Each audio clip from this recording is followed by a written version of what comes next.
ঠিক আজ অনুরূপ ভাবে ইরাকের উপরে যে হামলা হচ্ছে, পৃথিবীর মুসলমানেরা নিজেদের জমিন ছেড়ে দিচ্ছে। আমার জমিনের উপরে দাঁড়াই আমার বাইরে পিটাও, আমার ভাইকে মারো, হত্যা করো। আমি তোমার বিমান বাহিনীকে, আমি তোমার নৌবাহিনীকে, তোমার ল্যান্ড ফোর্সকে জায়গা করে দিলাম। এই যদি দেয় তা আল্লাহ পাক সাহায্য কেন করবে? আল্লাহর ওয়াদা, আল্লাহর সাহায্যের ওয়াদা তো মুমিনদের জন্য। ওয়া কানা হাক্কান আলাইনা নাসরুল মুমিনিন, মুমিনদেরকে সাহায্য করা আমি আল্লাহর জন্য ওয়াজিব। আল্লাহ রাব্বুল আলামিন কোরআনে কারীমের মধ্যে বলেছেন, ওয়ালা তাহিনু ওয়ালা তাহজানু ওয়া আনতুমুল আলাউনা ইন কুনতুম মুমিনিন। কোনো ভয় নাই, কোনো চিন্তা নাই, যদি মুমিন হও আমি আল্লাহ তোমাদেরকে বিজয় দান করব। ইজা ফাতাশ শারত ফাতাল মাশরুত। শর্ত যদি পালন করা না হয় ওয়াদা পূরণ হবে না। শর্ত হচ্ছে মুমিন হও, আল্লাহ বলছেন আমি সাহায্য করব। আমরা কি মুমিন হইতে পারছি? জবাব চাই, মুমিন হইতে পারছি? নিজের বুকের কাছে হাত দেন, নিজের কলবের কাছে, নফসের কাছে প্রশ্ন করুন। আল্লাহ যে মুসলমান চান, রসুল যে মুসলমান চান, যে কোয়ালিটির, আমি কি সেই কোয়ালিটি, সেই রিকোয়ারমেন্ট আমি কি ফুলফিল করতে পেরেছি? মন থেকে একটা নেগেটিভ জবাব আসবে, মন বলবে না এখনো হইতে পারো নাই। দাড়ি, টুপি, জামা, হজ, নামাজ হয়তো সবই ঠিক আছে, নামাজ পড়তে পড়তে হয়তো কপালে দাগও লেগেছে, কিন্তু মুমিন হওয়ার জন্য যেটা প্রয়োজন ছিল সেটা এখনো হয় নাই। এই জন্য আমি মাঝে মধ্যে দুঃখ করে বলি, মরা মানুষ তো জিন্দা হইতে পারে না, ঠিক কিনা? কিন্তু কোন মরা মানুষ যদি জিন্দা হইতে পারতেন, এমন কোন সিস্টেম যদি থাকতো, আর একজন সাহাবী যদি জিন্দা হতে পারতেন, আর আমাদেরকে যদি দেখতেন, আমাদের আমালগুলি যদি দেখতেন, চিৎকার দিয়ে বলতেন আল্লাহর কসম, মুহাম্মদ সাল্লাল্লাহু আলাইহি ওয়াসাল্লাম রক্ত দিয়ে, সাহাবায়ে কেরাম জীবন দিয়ে যে মুসলমান তৈরি করে গেছিলেন, এরা সেই মুসলমান না। আমাদের ইসলাম শুধু মসজিদের মধ্যে, আমরা যে মুসলমান তার পরিচয় শুধু মসজিদের মধ্যে। মসজিদ থেকে বেরিয়ে যাওয়ার পর আমার আচরণ আর হিন্দুর আচরণ আর খ্রিস্টানের আচরণের মধ্যে, ইহুদির আচরণের মধ্যে কোনো পার্থক্য আছে কি? বরং আমি তো আরো বাড়িয়ে বলবো, এক ধাপ এগিয়ে। এই পৃথিবীতে যদি চ্যালেঞ্জ হয়, কম্পিটিশন হয়, পৃথিবীতে সব থেকে বেশি মিথ্যে কথা কারা বলে? জবাব রূঢ় হলো বাস্তব। জবাবটা হচ্ছে মুসলমানেরাই। ওজনে কম দেয় কারা বেশি? মুসলমান। খাদ্যে ভেজাল দেয় কারা বেশি? মুসলমান। তাহলে আল্লাহর রহমত আমরা কেন পাবো? এই জন্য কোরআনে কারীম যে উদ্দেশ্য এসেছিল, আমরা সেই উদ্দেশ্যকে পূরণ করতে পারিনি। কোরআন শরীফ, সুবহানাল্লাহ, সুবহানাল্লাহ, কোরআন একটি বর্ণ মুহাম্মদ সাল্লাল্লাহু আলাইহি ওয়াসাল্লামের বানানো এর মধ্যে নাই। আল্লাহু আকবার। দেখেন না কোরআন শরীফের অরিজিনালিটি, এর অথেন্টিসিটি, এর নির্ভরতা, এর পিউরিটি কতটা 100% মিয়া বিল মিয়া কারেক্ট। সেটা হলো এই, কোরআন শরীফে 114টি সূরার প্রত্যেকটি সূরার শিরোনামে আছে বিসমিল্লাহির রহমানির রহিম। একটা সূরায় নাই। কোন সূরা? কেন নাই? এই জন্য নাই যেহেতু এই সূরা নাজিলের সময় আল্লাহ পাক এটা বলেন নাই। জিবরাইল আলাইহিস সালাম যখন নবী করিম সাল্লাল্লাহু আলাইহি ওয়াসাল্লামের কাছে এটা তেলাওয়াত করে শোনায়েছেন, তিনি বিসমিল্লাহ তখন বলেন নাই। নবী করিম সাল্লাল্লাহু আলাইহি ওয়াসাল্লাম যখন সাহাবায়ে কেরামকে লিখতে বলেছেন, কাতেবে ওহী যারা ছিলেন, তখন তিনি এই সূরার প্রথমে বিসমিল্লাহ বলেন নাই, তাই বিসমিল্লাহ এখানে লেখা হয় নাই। তার মানে হচ্ছে কোরআন শরীফ বিন্যাস করা, এর শব্দ বিন্যাস, সূরা বিন্যাস, এর সবকিছুকে বিন্যস্ত করার দায়িত্ব ছিল আল্লাহ পাকের। সুবহানাল্লাহ। আল্লাহ রাব্বুল আলামিন কোরআনে কারীমের মধ্যে বলেছেন, ইন্না নাহনু নাযালনা যিকরা ওয়া ইন্না লাহু লাহাফিজুন। কোরআন নাজিল করেছি আমি আল্লাহ, আর এর সংরক্ষণের সবটুকুন দায়িত্ব আল্লাহ রব্বুল আলামিন নিজেই গ্রহণ করেছেন, আমি গ্রহণ করেছি। নাজিল করছি আমি, হেফাজত করব আমি। কে বলেন সবাই? আমি হেফাজত করবো এটাকে। আল্লাহ পাক গ্যারান্টি দিচ্ছেন, ওয়ালাউ তাকাওয়ালা আলাইনা বা'দাল আকাবিল। আমার নবী যদি নিজের থেকে বানিয়ে কোনো কথা আমি আল্লাহর নামে কোরআন শরীফের ভিতরে চালাই দিতেন, আমি আমার নবীর ডান হাত চেপে ধরতাম আর তার কণ্ঠ নালীকে আমি আল্লাহ কেটে ফেলে দিতাম। কত বড় কথা! গলা কেটে ফেলে দিতাম, একটি কথাও যদি নিজের থেকে বানিয়ে বলতেন। সুবহানাল্লাহ বলেন। সেই কোরআন একটি শব্দ মানুষের নেই। আল্লাহ পাক বলেছেন এর উপর, কোরআনের উপর থেকে, এর নিচের থেকে, এর ডান থেকে, এর বাম থেকে, এর ভিতরে শয়তানের বাতিলের প্রবেশের কোনো অধিকার নাই। যদি থাকতো এতদিনে কত বেড়াছেড়া করতো, সেরা বেড়া করতো, উল্টো পাল্টা করিয়া সর্বনাশ করে ফেলাইতো, ঠিক কিনা? পৃথিবীতে শত শত কোটি খ্রিস্টান পৃথিবীতে আছে। খ্রিস্টানদেরকে চ্যালেঞ্জ করুন তো যে একটা বাইবেলের হাফেজ দাও আমাদেরকে। সারা পৃথিবীতে একটা হাফেজ চাই, বাইবেল মুখস্থ করছে, পাওয়া যাবে? যাবে না। হিন্দুদেরকে চ্যালেঞ্জ করেন, কত কোটি হিন্দু আছে তোমাদের, বেদ তোমাদের ধর্মগ্রন্থ, বেদ মুখস্থ করছে, এরকম হাফেজ দাও, পারবে দিতে? পারবেন।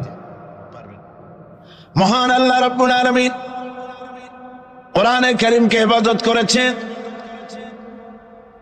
সূরা কমরের মধ্যে রব্বুল আলামিন বলেছেন, ওয়ালাকাদ ইয়াসসারনাল কুরআনা লিযিকরি ফাহাল মিন মুদ্দাকির।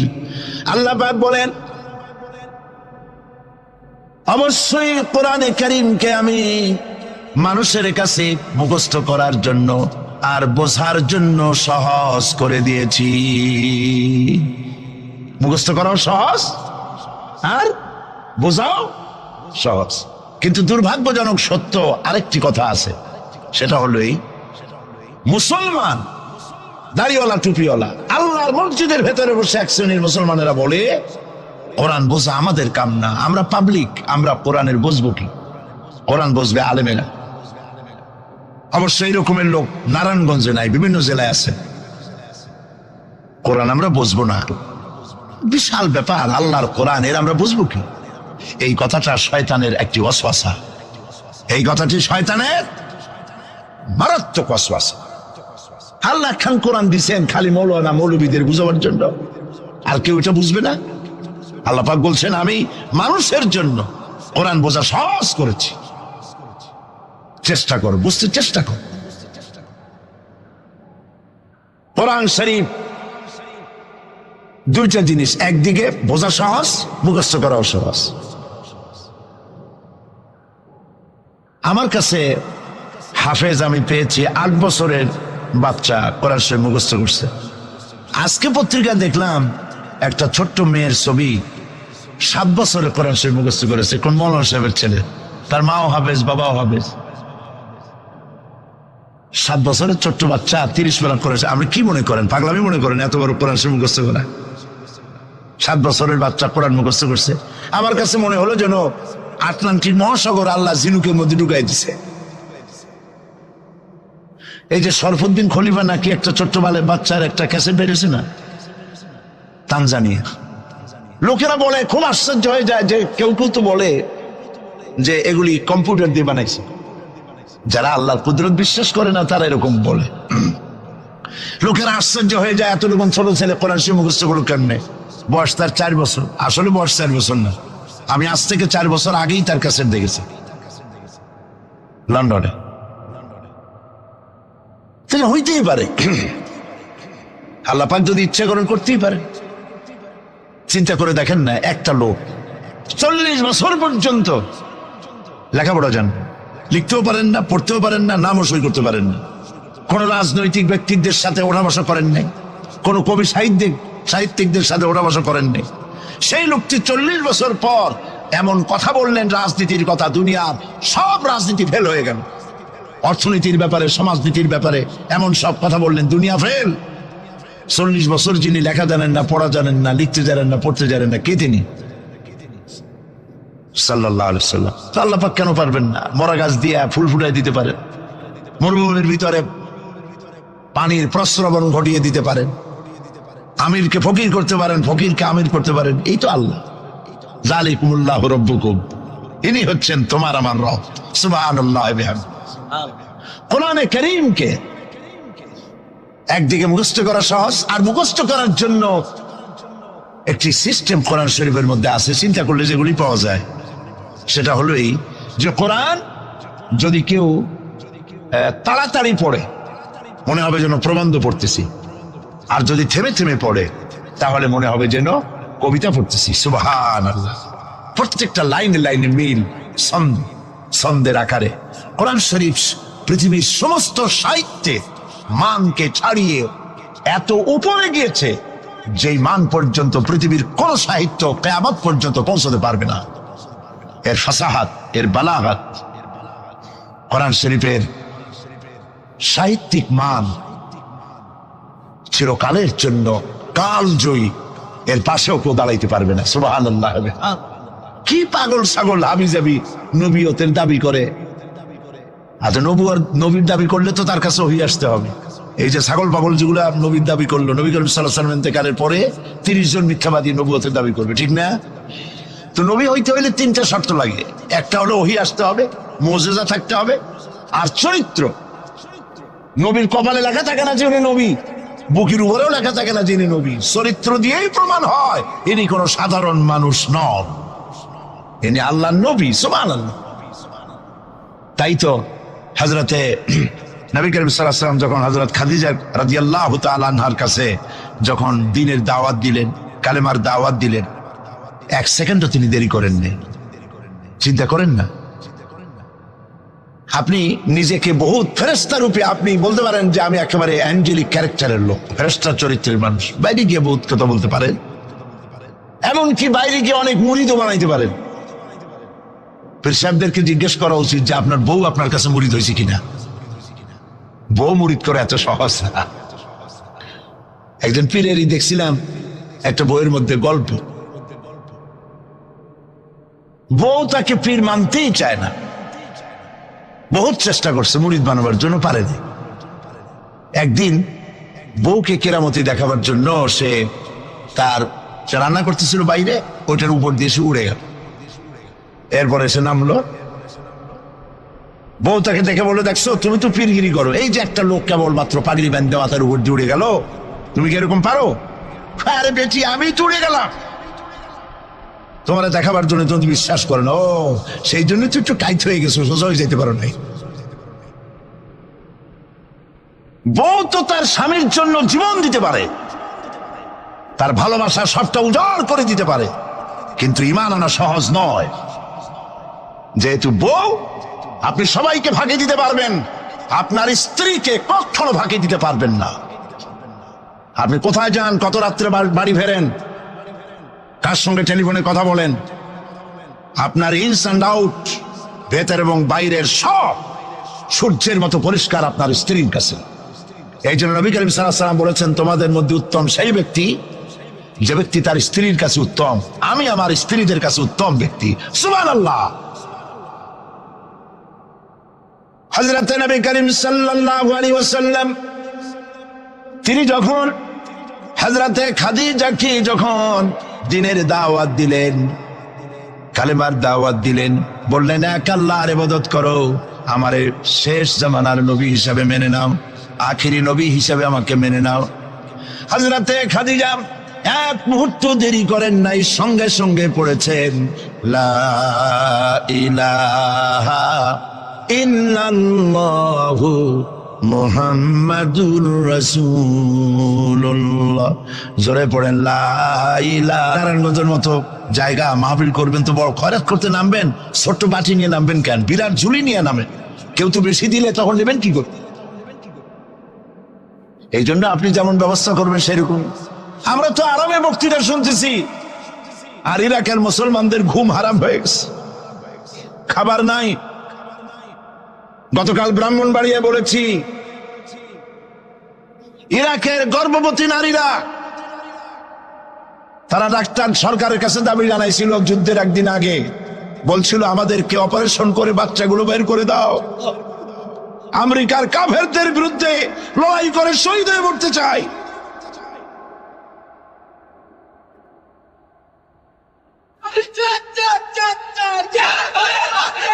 আমরা কিচ্ছু করতে পারবো না, কিন্তু দোয়া করতে পারবো। কি করতে পারবো? তবে দোয়া কবুল হোক আর না হোক এই নিয়ে তাড়াহুড়ো করবেন না। অনেকে মনে করে দোয়া তো করছিলাম, আফগানের জন্য হয়েছে কি? এই জাতীয় কথা বলা ইমানের বিপরীত, ইমানের খেলাফ। আপনার দোয়া কবুল করতে আল্লাহ বাধ্য নন। ফাআলুল লিমা ইউরিদ, যা খুশি তাই করেন। সুবহানাল্লাহ বলো। এই দোয়া যে করি, এই দোয়া কবুল আজ হবে, কাল হবে, অথবা 5 বছর 10 বছর পরে হবে, অথবা কবুল যদি না হয়, শাহনশাহ রব্বুল আলামিনের দরবারে দোয়া করা হয়েছে, এজন্য আল্লাহ পাক কিয়ামতে মর্যাদা বৃদ্ধি করে দিবেন। দোয়া করতেই হবে, দোয়া ছাড়া পথ নাই। কাজে বসবেন, হাঁটাহাঁটি করা ঠিক না। হযরতে খাদিজাতুল কুবরা রাদিয়াল্লাহু তাআলা আনহা ঈমান এনে কালেমা পড়ে বললেন কি জানেন? বললেন, আবাল কাসেম, হে কাসেমের পিতা, হে কাসেমের পিতা, আমি বিগত 15টি বছর আপনার সাথে ছিলাম স্ত্রী হিসেবে। আমি আপনার মধ্যে যে আচরণ দেখেছি, যে আখলাক দেখেছি, এটা কোনো সাধারণ মানুষের হতে পারে না। আপনি অবশ্যই আল্লাহর নবী, বিন্দুমাত্র সন্দেহ আমার নাই। সুবহানাল্লাহ। প্রিয় ভাই সব, সেই নবীদের জন্য 3টি শর্তের কথা বলেছিলাম। একটা হলো ওহী, একটা মুজিজা, একটা উন্নত মানের চরিত্র। ওহী ছাড়া নবী হওয়া যায় না। এই কোরআন সর্বশেষ ওহী মুহাম্মদ সাল্লাল্লাহু আলাইহি ওয়াসাল্লামের পরে। এরপরে আল্লাহর কোন ওহী আসবে না, একটা শব্দ আসবে না পৃথিবীর মানুষের জন্য।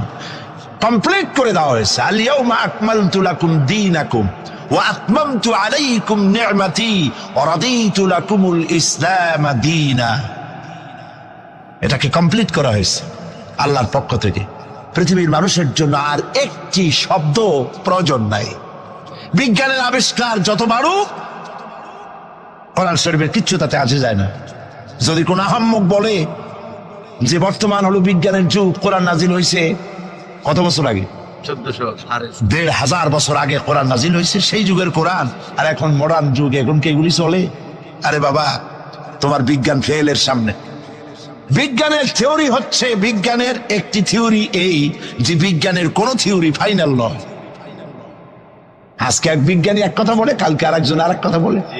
একদিন তো ডারউইন বলেছে এই মানুষগুলো মানুষ না, সবগুলা বান্দর।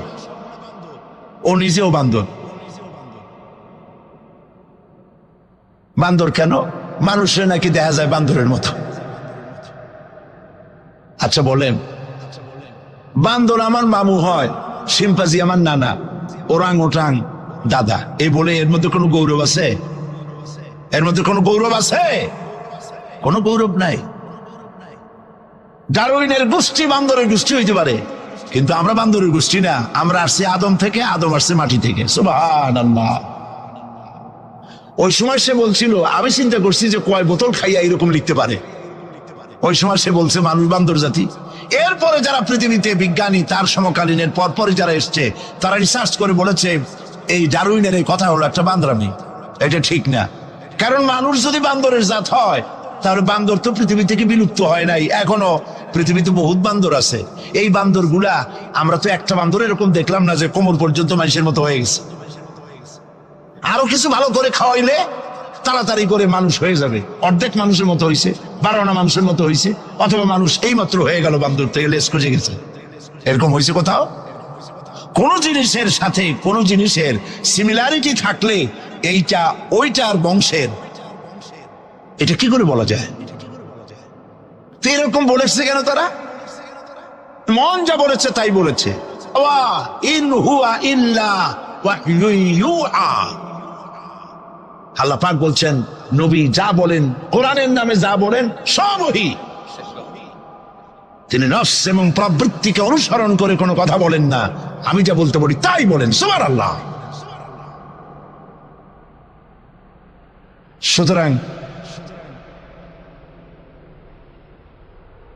নবী করিম সাল্লাল্লাহু আলাইহি ওয়াসাল্লামের কাছে কোরআন এসেছিল এই কারণে যে কোরআন দিয়ে তিনি একটি সমাজ বিপ্লব করবেন, তাবিজ লাগবেন, এই জন্য কোরআন আসে নাই। বোঝেন কিনা কথা? এই যে দেখুন আমার হাতে কোরআন শরীফ একটা আছে, ছাপা হয়েছে সুলেমানিয়া বুক হাউস, বাংলা বাজার, ঢাকা। কে তাদেরকে অধিকার দিল কোরআন শরীফ সেবে কোরআনের মধ্যে তাবিজের নকশা আঁকা? আল্লাহর কালামের সাথে এটা বেয়াদবি, বেহরমতি। এই জাতীয় কোরআন শরীফ বাজারে পাইলে আপনারা কিনবেন না। কোরআন শরীফ নাম্বার দিয়ে তাবিজ লেখার কোন অধিকার ইসলাম কাউকে দেয় নাই। কোরআন শরীফকে জাতির কাছে হালকা করেছে তাবিজের ব্যবসা দিয়ে। এটাকে একটা তাবিজের কিতাব বলে মনে করা হয়েছে। দেখুন সূরা ফাতিহা, এই নকশা গলায় বাঁধিয়ে রাখিলে মুক্তি পাওয়া যাইবে রোগ হইতে। সূরা মারিয়াম, পেটে বাঁধিয়ে রাখলে বাচ্চা হবে তাড়াতাড়ি। সূরা ইউসুফ, এই নকশা গলার সাথে ঝুলায় রাখলে বিয়ে হবে তাড়াতাড়ি, কাঙ্ক্ষিত প্রেমিকাকে পাওয়া যাবে। এই জাতীয় আল্লাহর কালামের সাথে তামসা করেছে এরা, নাউজুবিল্লাহ বলে। তাবিজগুলো কি? কতগুলো দাগ দেওয়া, আর তার মধ্যে 573, 6072, 286, 1382 হারাম। আপনি 786 10 লক্ষ বার যদি দেখেন, একবার বিসমিল্লাহর সমান হবে না। ঈমানকে সাফ করতে হবে। কোরআন শরীফ তাবিজ লেখার জন্য আসে নাই। নবী করিম সাল্লাল্লাহু আলাইহি ওয়াসাল্লাম তাবিজ লেখেন নাই, অনুমতি দেন নাই। সাহাবায়ে কেরামের একজন সাহাবীও তাবিজ লেখেন নাই। ঝাড় ফুকের ব্যাপারে ইসলাম অনুমতি দিয়েছে। নবী করিম সাল্লাল্লাহু আলাইহি ওয়াসাল্লাম নিজে ঝাড় ফুক করেছেন, সাহাবায়ে কেরাম করেছেন। তাবিজ লিখে লিখে ধান্দাবাজি কারে কয়? বলে যে টিউবওয়েলের পানি, কুয়ার পানি, খালার পানি, বেড়ের পানি, ড্রেনের পানি, পুকুরের পানি, নদীর পানি, 7 জায়গা দিয়ে পানি আনবা। জাফরানের কালি, তারপরে কালিজিরার ছাতু, এইগুলো মিশাইয়া এরপরে দাগ দাগ দিয়ে তাবিজ লিখলো। তারপরে লেখে এক এক পাশে ইয়া জিব্রাইল, ইয়া মিকাইল, ইয়া ইসরাফিল, ইয়া জিব্রাইল, হাবিজাবি কতগুলো লিখিয়া এই জাতীয় যা খুশি আল্লাহর ফেরেশতাদের নাম লিখে গলায় জোড়াবার কোনো মানে নাই। এগুলি করে কোরআন শরীফকে বেহুরমতি করা হয়েছে। নাউজুবিল্লাহ বলেন। বিশ্বাস করুন, কোরআন তাবিজ লেখার জন্য আসে নাই। কোরআন এসেছে ভাগ্য পরিবর্তন করার জন্য। আল্লাহ রাব্বুল আলামিন বলেন, তাহা মা আনজালনা আলাইকাল কুরআনা লিতাশকা। নবী হে, কোরআন আপনার উপর এই জন্য নাজিল করা হয় নাই যে আপনি আপনার ভাগ্য নষ্ট হয়ে যাবে, ভাগ্য বিপর্যস্ত হবে না, এই জন্য কোরআন আসে নাই। কোরআন এসেছে ভাগ্যকে সুপ্রসন্ন করার জন্য। সুবহানাল্লাহ। সেই কোরআনের সাথে সম্পর্ক করেছি তাবিজের, কোরআনের সাথে সম্পর্ক করেছি চুমা দেওয়ার, মাথায় রাখার, বুকে লাগাবার। হ্যাঁ ঠিক আছে, কোরআন শরীফ মাথায় লাগাবো না, কি লাগাবো? চুমা কোরআনে দেবো না, কোথায় দেবো? বুকে কোরআন লাগাবো না, তা কোথায় লাগাবো? এটা ঠিক আছে, কিন্তু আপনি বলেন, আপনি ডাক্তারের কাছে গেছেন, আপনি রুগী, ডাক্তার আপনাকে প্যাথোলজিক্যাল টেস্ট করে আপনার ডিজিজ কি তা ফাইন্ড আউট করে আপনাকে দিয়ে দিল, কি দিল? প্রেসক্রিপশন।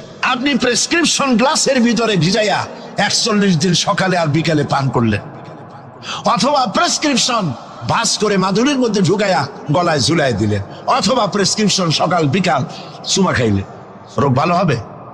রোগ ভালো হবে? যদি কেউ প্রেসক্রিপশনের সাথে কোনো রুগী যদি এই ব্যবহার করে, তাহলে সেই রুগী সম্পর্কে আপনার চিন্তা, আপনার মত, আপনার রায়, আপনার ফতোয়া কি হবে বলেন জোরে?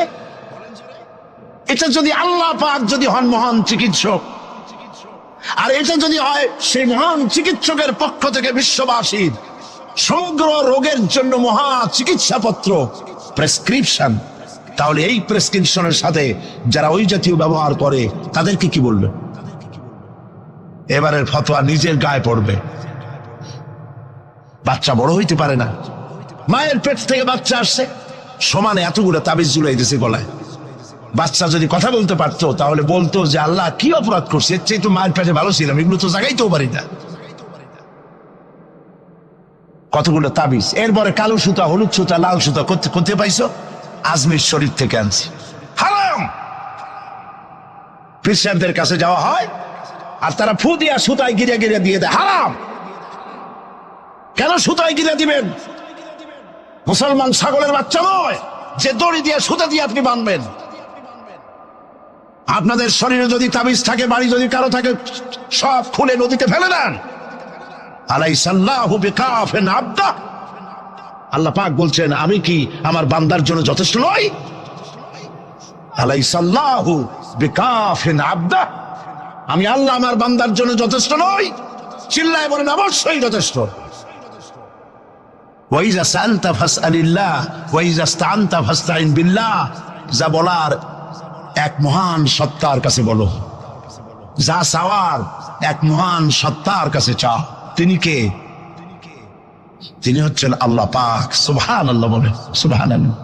প্রিয় ভাই সব, যারা মাজারে যায়, ওই যে মাজার আছে সিলেট শাহজালালের রহমতুল্লাহ আলাইহির মাজার, আজমিরে আছে খাজা মুঈনুদ্দিন চিশতি রহমতুল্লাহ আলাইহির মাজার, বাগদাদে আছে হযরত বড় পীর মহিউদ্দিন আব্দুল কাদের জিলানী রহমতুল্লাহ আলাইহির মাজার। বাংলাদেশ থেকে লোকেরা তাদের পয়সা করিয়ে আছে, সব জায়গায় যায়। কেন যায়? 15 বছর বিয়ে করছে, বাচ্চা হয় না, মামলা করেছে হাইকোর্ট, সুপ্রিম কোর্ট, সব জায়গায় বেকায়দা। ব্যবসা করে, খালি লাল বাতি জ্বল, ওষুধপত্র খায়, রোগ ভালো হয় না, চলে গেল মাজারে।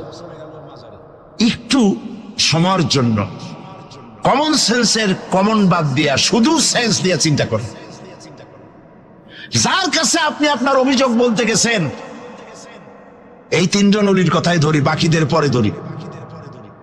ওনাদের মাতৃভাষা কি? শাহজালাল রহমতুল্লাহ আলাইহির মাতৃভাষা কি? আরবি। বলেন কি? আরবি। ইয়েমেন থেকে তিনি এসেছিলেন, আরবি। খাজা মুঈনুদ্দিন চিশতি রহমতুল্লাহ আলাইহির মাতৃভাষা আরবি। হযরতে বড় পীর আব্দুল কাদের জিলানী রহমতুল্লাহ আলাইহির মাতৃভাষা আরবি। আপনি গিয়ে বাংলায় বললেন, খাজা বাবা আমার তো 15 বছর বিয়ে করছি, বাচ্চা মোটে হয় না, এখন করবো কি? আপনার কথা খুব বুঝছেন তিনি, তাই না? খুব বুঝেছেন। গেল 1 নম্বর মিসফায়ার। 2 নম্বরে, আপনি যে কবরের কাছে গিয়ে এই কথাগুলি বলছেন, তিনি যে কবরে আছেন তার গ্যারান্টি কি? ওখানে তো তিনি নাও থাকতে পারেন।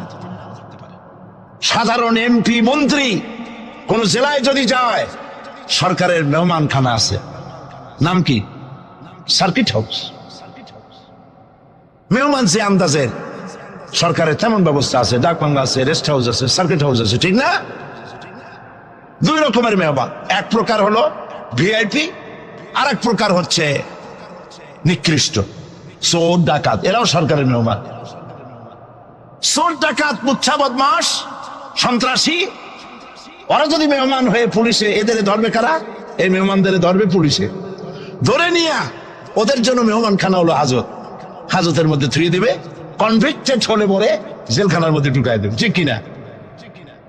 আর যদি এমপি হয়, মন্ত্রী হয়, প্রধানমন্ত্রী হয়, তা থাকার জন্য প্রত্যেকটা জেলায় গভর্নমেন্ট সার্কিট হাউস করে রেখেছে। এই সব মন্ত্রী প্রধানমন্ত্রীর চাইতে ওলিউল্লাহ, আল্লাহর ওলি যারা, তাদের মর্যাদা আল্লাহর কাছে অনেক বেশি। তারা ইন্তেকাল করবেন আর আল্লাহ ওই মাটির মধ্যে ভালাই থবেন। আল্লাহর কোনো রেস্ট হাউস থাকতে নাই, আল্লাহর কোনো গেস্ট হাউস থাকতে নাই। হয়তো তিনি কবরে নাই, গেস্ট হাউসে তিনি আরাম ফরমাচ্ছেন। 2 নম্বর মিসফায়ার। 3 নম্বরে, কবরে যদি থাকেও তখন তিনি ঘুমে আছেন না চেতনা আছেন। যদি ঘুমের মধ্যে থাকে তাহলে 3 নম্বর মিসফায়ার, কোনো কামে লাগলো না। এই জন্য চাইতে হবে এমন মহান সত্তার কাছে যিনি কখনো ঘুমান না। লা তাখুযুহু সিনাতুন ওয়ালা নাওম, যার ঘুমও নাই, তন্দ্রাও নাই। কে তিনি? চিল্লায় বলুন। কলিজাটারে পরিষ্কার করেন, সাফ করে নেন। এভাবে সাফ করবেন, কোন মাফির কোন সিঙ্গাফির আমার ভাগ্য ভালো বানাতে পারবে না, পারবে না, পারবে না। কোন মরাফির কোন সিঙ্গাফির ফু দিয়া আমার ভাগ্য বিনষ্ট করে দিতে পারবে না। খাইরিহি ওয়া শাররিহি মিনাল্লাহি তাআলা, আমার ভালো আমার মন্দ কেবলমাত্র এক মহান সত্তার মুষ্টির ভিতরে নিবদ্ধ, তিনি আল্লাহ রব্বুল ইজ্জত ওয়াল জালাল। গোটা আকাশ গোটা জমিন যার মুঠার ভেতরে। মুসা আলাইহিস সালাম বলেছিলেন, আল্লাহ তুমি নাকি ঘুমাও না, আল্লাহ কেউ বিশ্বাস করো না। তো সাংঘাতিক কথা। এইভাবে ইব্রাহিম আলাইহিস সালাম আল্লাহরে বলছিলেন,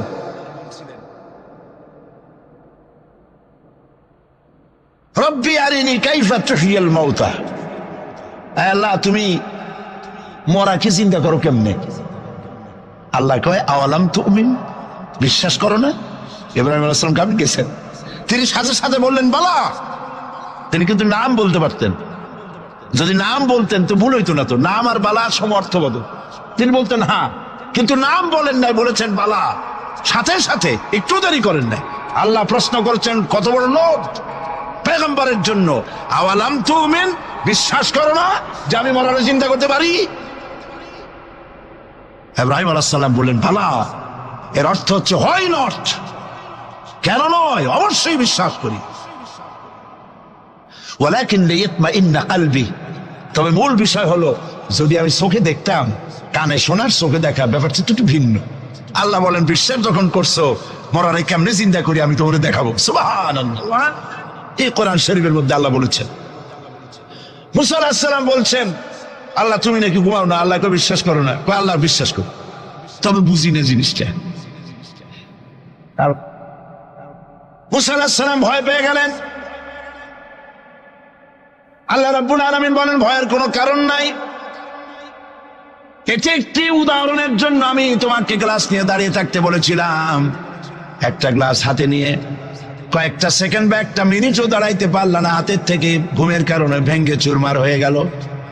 তোমার রব, তোমার আল্লাহ হাতের মুঠার ভিতরে সপ্ত আসমান জমিন কুল কায়নাত, এর কন্ট্রোলিং সিস্টেম, এর ট্রাফিক সিস্টেম সবকিছু আল্লাহ রব্বুল আলামিন কন্ট্রোল করেন। তোমার আল্লাহ যদি ঘুমায় যায় সব শেষ হয়ে যাবে। লা তাখুযুহু সিনাতুন ওয়ালা নাওম, তার ঘুমও নাই তন্দ্রাও নাই। আর তাছাড়া মাখলুক, তার যে আদত খালেকের সে আদত হতে পারে না। সৃষ্টি, তার বউ হয়, বাচ্চা হয়, ঘুমায়। লা তাখুযুহু সিনাতুন ওয়ালা নাওম, তার ঘুমও নাই তন্দ্রাও নাই। আর তাছাড়া মাখলুক, তার যে আদত খালেকের সে আদত হতে পারে না। সৃষ্টি, তার বউ হয়, বাচ্চা হয়, ঘুমায়, খায়, পেশাব পায়খানা লাগে। মাখলুক খালেকেরও যদি তাই হয়, তাহলে তিনি মাখলুকের মতোই হয়ে গেলেন, খালেকের মর্যাদা রইল না। কাজী সৌভাগ্য রজনী শাবান মাসের মধ্য রজনী নয়, বরং মুসলমানদের জন্য প্রত্যেকটি রাত সৌভাগ্য রজনী হতে পারে। হাদিস, প্রত্যেক রাতে শেষ রাতে আল্লাহ রাব্বুল আলামিন প্রথম আকাশে আসেন। সুবহানাল্লাহ বলেন। প্রথম আকাশের শিব আল্লাহ রাব্বুল আলামিন ডাকতে থাকেন, ও পৃথিবীর মানুষেরা, আমার বান্দারা, কারা আছো গুনাহ করে করে জীবনটারে বরবাদ করে দিয়েছো, হতাশ হয়ে গিয়েছো, আমাকে বলো, আমার কাছে কান্দো, জীবনের গুনাহ মাফ করে দেব। নবীজি বলেছেন, শরমে পড়ে অনুতপ্ত হয়ে কেউ যদি রব্বুল আলামিনের কাছে চোখের পানি ফেলে গুনাহ মাফের জন্য কাঁদতে থাকে, চোখের পানি নাকের অর্ধেক আসতে না আসতে আল্লাহ রব্বুল আলামিন বান্দার গুনাহ মাফ করে দে। জাহান্নামের আগুন, প্রশান্ত মহাসাগর, আটলান্টিক মহাসাগর সহ 7টি মহাসাগরের পানি যদি ঢেলে দেওয়া হয়, জাহান্নামের 1 ইঞ্চি আগুন নিভাইতে পারবে না। কিন্তু চোখের অনুতপ্ত অনুশোচনা দুফোঁটা অশ্রু জাহান্নামের আগুন নিভাই দিতে পারে। কান্দো, কান্দার চাইতে বড় জিনিস নাই। ফালিয়াদহাকু কালিলাও ওয়ালিয়াবকু কাসীরা, বেশি করে কান্দো, কম করে হাসো। আমরা কোনটা করি? আহারে, সবটা উল্টা করি। হিসাব করেন তো, এটা ইংরেজি কি মাস, বাংলা আরবি কি মাস? মুহররম। এটা আরবি কি মাস? মুহররম। গত বছরের মুহররম থেকে এই বছর মুহররম পর্যন্ত গুনার কে বলেন? প্রথম আকাশে এসে প্রত্যেক রাত্রে রব্বুল আলামিন ডাকতে থাকেন, আমাকে বলো, আমি রোগ ভালো করে দেব। রুজি কামাইতে পারো না, অনাটনে জীবন যায়, বউরে বাচ্চারে খাওয়াইতে পারো না, আমারে বলো। এভাবে আল্লাহ পাক ডাকতে থাকেন।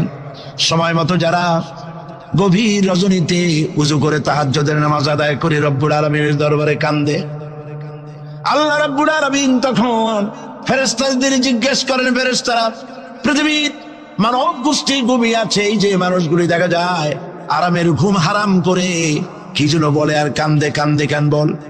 ফেরেশতারা বলে, রব্বুল আলামিন তুমি তো জানো। আল্লাহ বলেন, জানি, তারপরও তোমাদের মুখে শুনতে চাই। ফেরেশতারা বলে, রব্বুল আলামিন তোমার বান্দা গুনাহ করেছে, গুনাহ দিয়া জীবন নষ্ট করে ফেলেছি, বুঝতে পেরেছে জাহান্নাম ছাড়া কোনো পথ নাই, তারা গুনাহ মাপ চায়, জাহান্নাম থেকে বাঁচতে চায়, জান্নাতে যেতে চায়। একটা একটা করে সব তারা বলে। আল্লাহ পাক জিজ্ঞেস করেন, আমার ফেরেশতারা, আমার এই বান্দাগুলি কি আমার দোজখ দেখেছে? ফেরেশতারা বলে, না, দেখে নাই। আমার জান্নাত কি দেখেছে? না, দেখে নাই। আমারে কি দেখছে? না, দেখে নাই। রব্বুল আলামিন বলেন, ফেরেশতারা শোনো, আমার এই বান্দাগুলি আমারে দেখে নাই, আমার বেহেশত দেখে নাই, দোজখ দেখে নাই, শুধুমাত্র কোরআনের কথা, নবীর কথা বিশ্বাস করে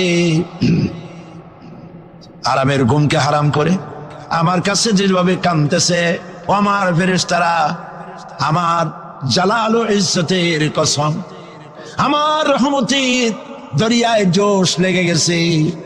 শুনে রাখো ফেরেশতারা, এই ক্রন্দনরত বান্দাগুলিরে আমি আল্লাহ মাফ করে দিলাম।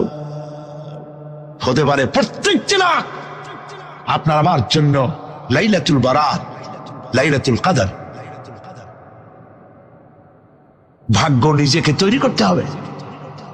বিশ্বকবি আল্লামা ইকবাল বলেছেন, খুদি কো কর ইতনা বুলন্দ कि हर तकदीर लिखने के पहले खुदा पूछे बंदा को बता तेरी रजा क्या है। নিজের ব্যক্তিত্ব, পার্সোনালিটি, শখসিয়তের প্রস্ফুটন এমন ভাবে ঘটাও আল্লাহর কাছে, যাতে আল্লাহ জিজ্ঞেস করে, বান্দা তুই বল তোর ভাগ্যটা আমি কিভাবে লিখবো। সুবহানাল্লাহ। আল্লামা ইকবালের শেরগুলো যখন আমি আল্লামা ইকবালের খুবই ভক্ত, আমার কাছে মনে হয় তার প্রত্যেকটি শের, প্রত্যেকটি কবিতার লাইন কোরআন শরীফের তাফসীরের বিমূর্ত প্রতীক হয়ে বেরিয়েছে। দাড়ি কামানো মানুষ, কতগুলো মোষ, কেমনি পারলেন?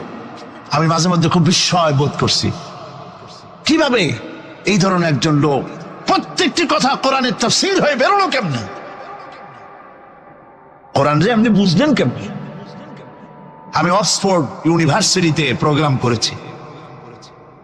অক্সফোর্ড ইউনিভার্সিটিতে আল্লামা ইকবাল যেখানে পড়াশোনা করতেন, যে রুমে থাকতেন, রিসার্চ করতেন, শিক্ষকরা আমাকে সেটা দেখিয়েছে।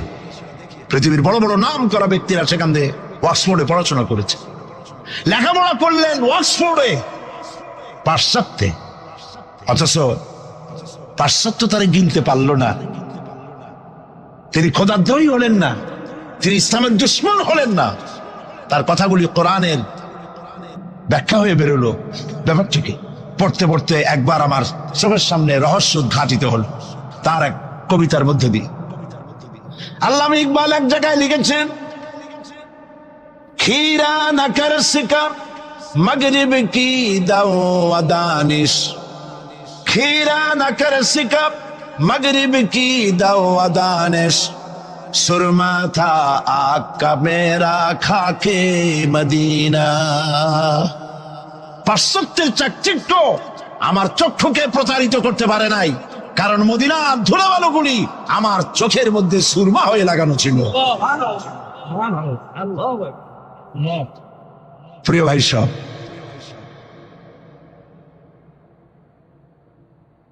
ব্যক্তিত্ব এমন তৈরি করতে হবে আল্লাহর দরবারে, আল্লাহ ছাড়া কিছু নেই। এই কলিজার ভিতরে আল্লাহ এবং রসুলের মহব্বত ছাড়া সব মহব্বতকে উৎখাত করে দিন।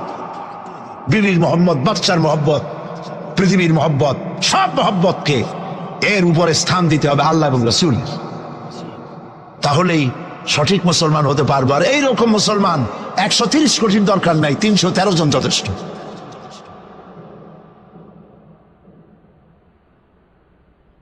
বন্ধুগণ, মহান আল্লাহ রাব্বুল আলামিন তিনি চান শিরক মুক্ত জীবন মুসলমানদের। ইন্না শিরকা লাযুলমুন আযীম, শিরক হচ্ছে মস্ত বড় জুলম, অপরাধ। শিরক করবা না। নবীজি বলেছেন, তোমাকে যদি হত্যা করা হয়, টুকরা টুকরা যদি করা হয়, তোমাকে যদি আগুন দিয়ে জ্বালিয়ে ছাই ভস্ম বানায় উড়ায় দেওয়া হয়, তবু আল্লাহর সাথে খবরদার শরীক করবা না। শিরক করি, জেনেও করি না জেনেও করি, সওয়াবের নিয়তেও করি, ঠিক কিনা? বিশ্রামের নামে মানত করা হয়, জায়েজ নাই। মুসলমানরা মানত করে না, মেয়ে লোকেরা বেশি করে। একটু বিপদ পড়লি বাগদাদের নামে 5 টাকা, অমুক জায়গার পিসাবের নামে মুরগি, অমুক জায়গার নামে ডিম, হাবিজাবি মানত করে তোর হারা মানত হবে। শুধুমাত্র কার নামে বলেন? বলেন জোরে। আল্লাহ ছাড়া কারো নামে মানত করা যাবে না।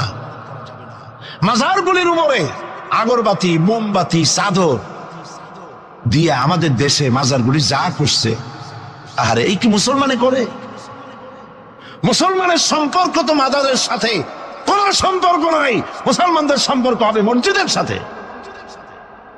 এই পৃথিবীতে শ্রেষ্ঠ জায়গা কোনটা? চিল্লায় বলেন। আর সব থেকে নিকৃষ্ট জায়গা কোনটা? বাজার, নট মাজার। বাজার নিকৃষ্ট, মসজিদ উৎকৃষ্ট। মাজারে কেন যান? আপনার মনটা দুর্বল। মাজারের কাছ থেকে দেখবেন ট্রাক, বাস যখন চালায় রেস কমায় দেয়, আসতে যায়, কি জানি যদি পিসাব এটা উল্টায় ভালায় দেয়। পিসাবের সম্পর্কে আপনার ধারণা এত খারাপ, উনি মরে গিয়েও আপনার গাড়ি উল্টে মানুষ মারবে। নাউজুবিল্লাহ। মদিনা মুনাওয়ারায় মসজিদ নববী শরীফ, নবী করিম সাল্লাল্লাহু আলাইহি ওয়াসাল্লাম যেখানে শুয়ে আছেন, যার জাসাদ মুবারক, যার শরীর মুবারকের এক গেসা পশমও মাটির জন্য হজম করা হারাম, সেই মাজারের পাশ থেকে 130 মাইল 125 কিলোমিটার বেগে গাড়ি সমানে ছোটাছুটি করতেছে, কই অ্যাক্সিডেন্ট হয় না? এই ধরনের বাজে ভয় বাদ দিতে হবে। মাজারে আগরবাতি, মোমবাতি, চাদর দেওয়া জায়েজ নয়। মাজারে কোন দুঃখে আপনি কম বুঝ বানান? যেই দেশের মানুষ না খায় মরে, বিধবার শাড়ি নাই, এতিমের গায়ে চাদর নাই, মসজিদে কবরের মধ্যে গিয়া মশারি একটা টানাই দিয়েছে। আচ্ছা, আপনার পীর সম্পর্কে ধারণা এত খারাপ কেন? মশাই কি ওনার কবরের মধ্যে যেও কামড়াবে? যে ব্যক্তি মশারি টানাই দিল কবরের উপরে, দেখা যাবে তার মায়ের মশাই খায়, তার বাপের মশাই খায়। আরে কপাল পোড়া মুসলমান। চাদর যদি কবরে দেওয়াই লাগে, তাহলে রাসূলুল্লাহর কবরে উম্মতেরা যদি দেওয়া জায়েজ হতো, নির্দেশ হতো, তাহলে রসুলের কবরে সুতা দিয়া না, সোনার সুতা দিয়া চাদর বানাইয়া, অথবা উম্মতেরা নিজের কলজা নিজে ছেড়ে রসুলের কবরে চাদর বানাই দিত।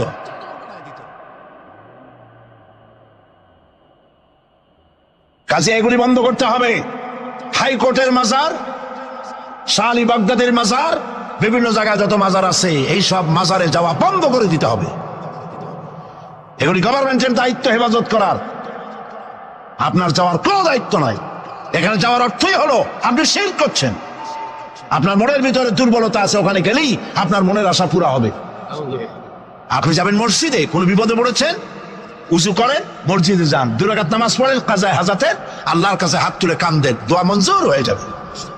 আলেম হয় তিনি যদি ব্যবসা না করেন, মানুষকে ধান্দায় না ফেলেন, মানুষকে হেদায়েতের কথা বলেন, আর হেদায়েতের কথা বলতে গিয়ে জেল খাটেন, জরিমানা দেন, কষ্ট হয়। বুঝতে হবে পীর হক। আর যদি কোন পীর হইয়া আর একটা ইসলামী দলকে যদি বলে যে এরা কোন ইসলামের দলই না, যদি আন্দাজে কথা বলে, ঐক্যের বিরোধিতা করে, ইসলামী ঐক্যের, মুসলমানদের ঐক্যের, তাহলে বুঝতে হবে হয় ভারতের গোলামি করতেছে, না হয় কোন দলের পা চাটা গোলামে পরিণত হয়েছে। প্রিয় ভাই সব, এই জন্য কথা পরিষ্কার, কথা পরিষ্কার।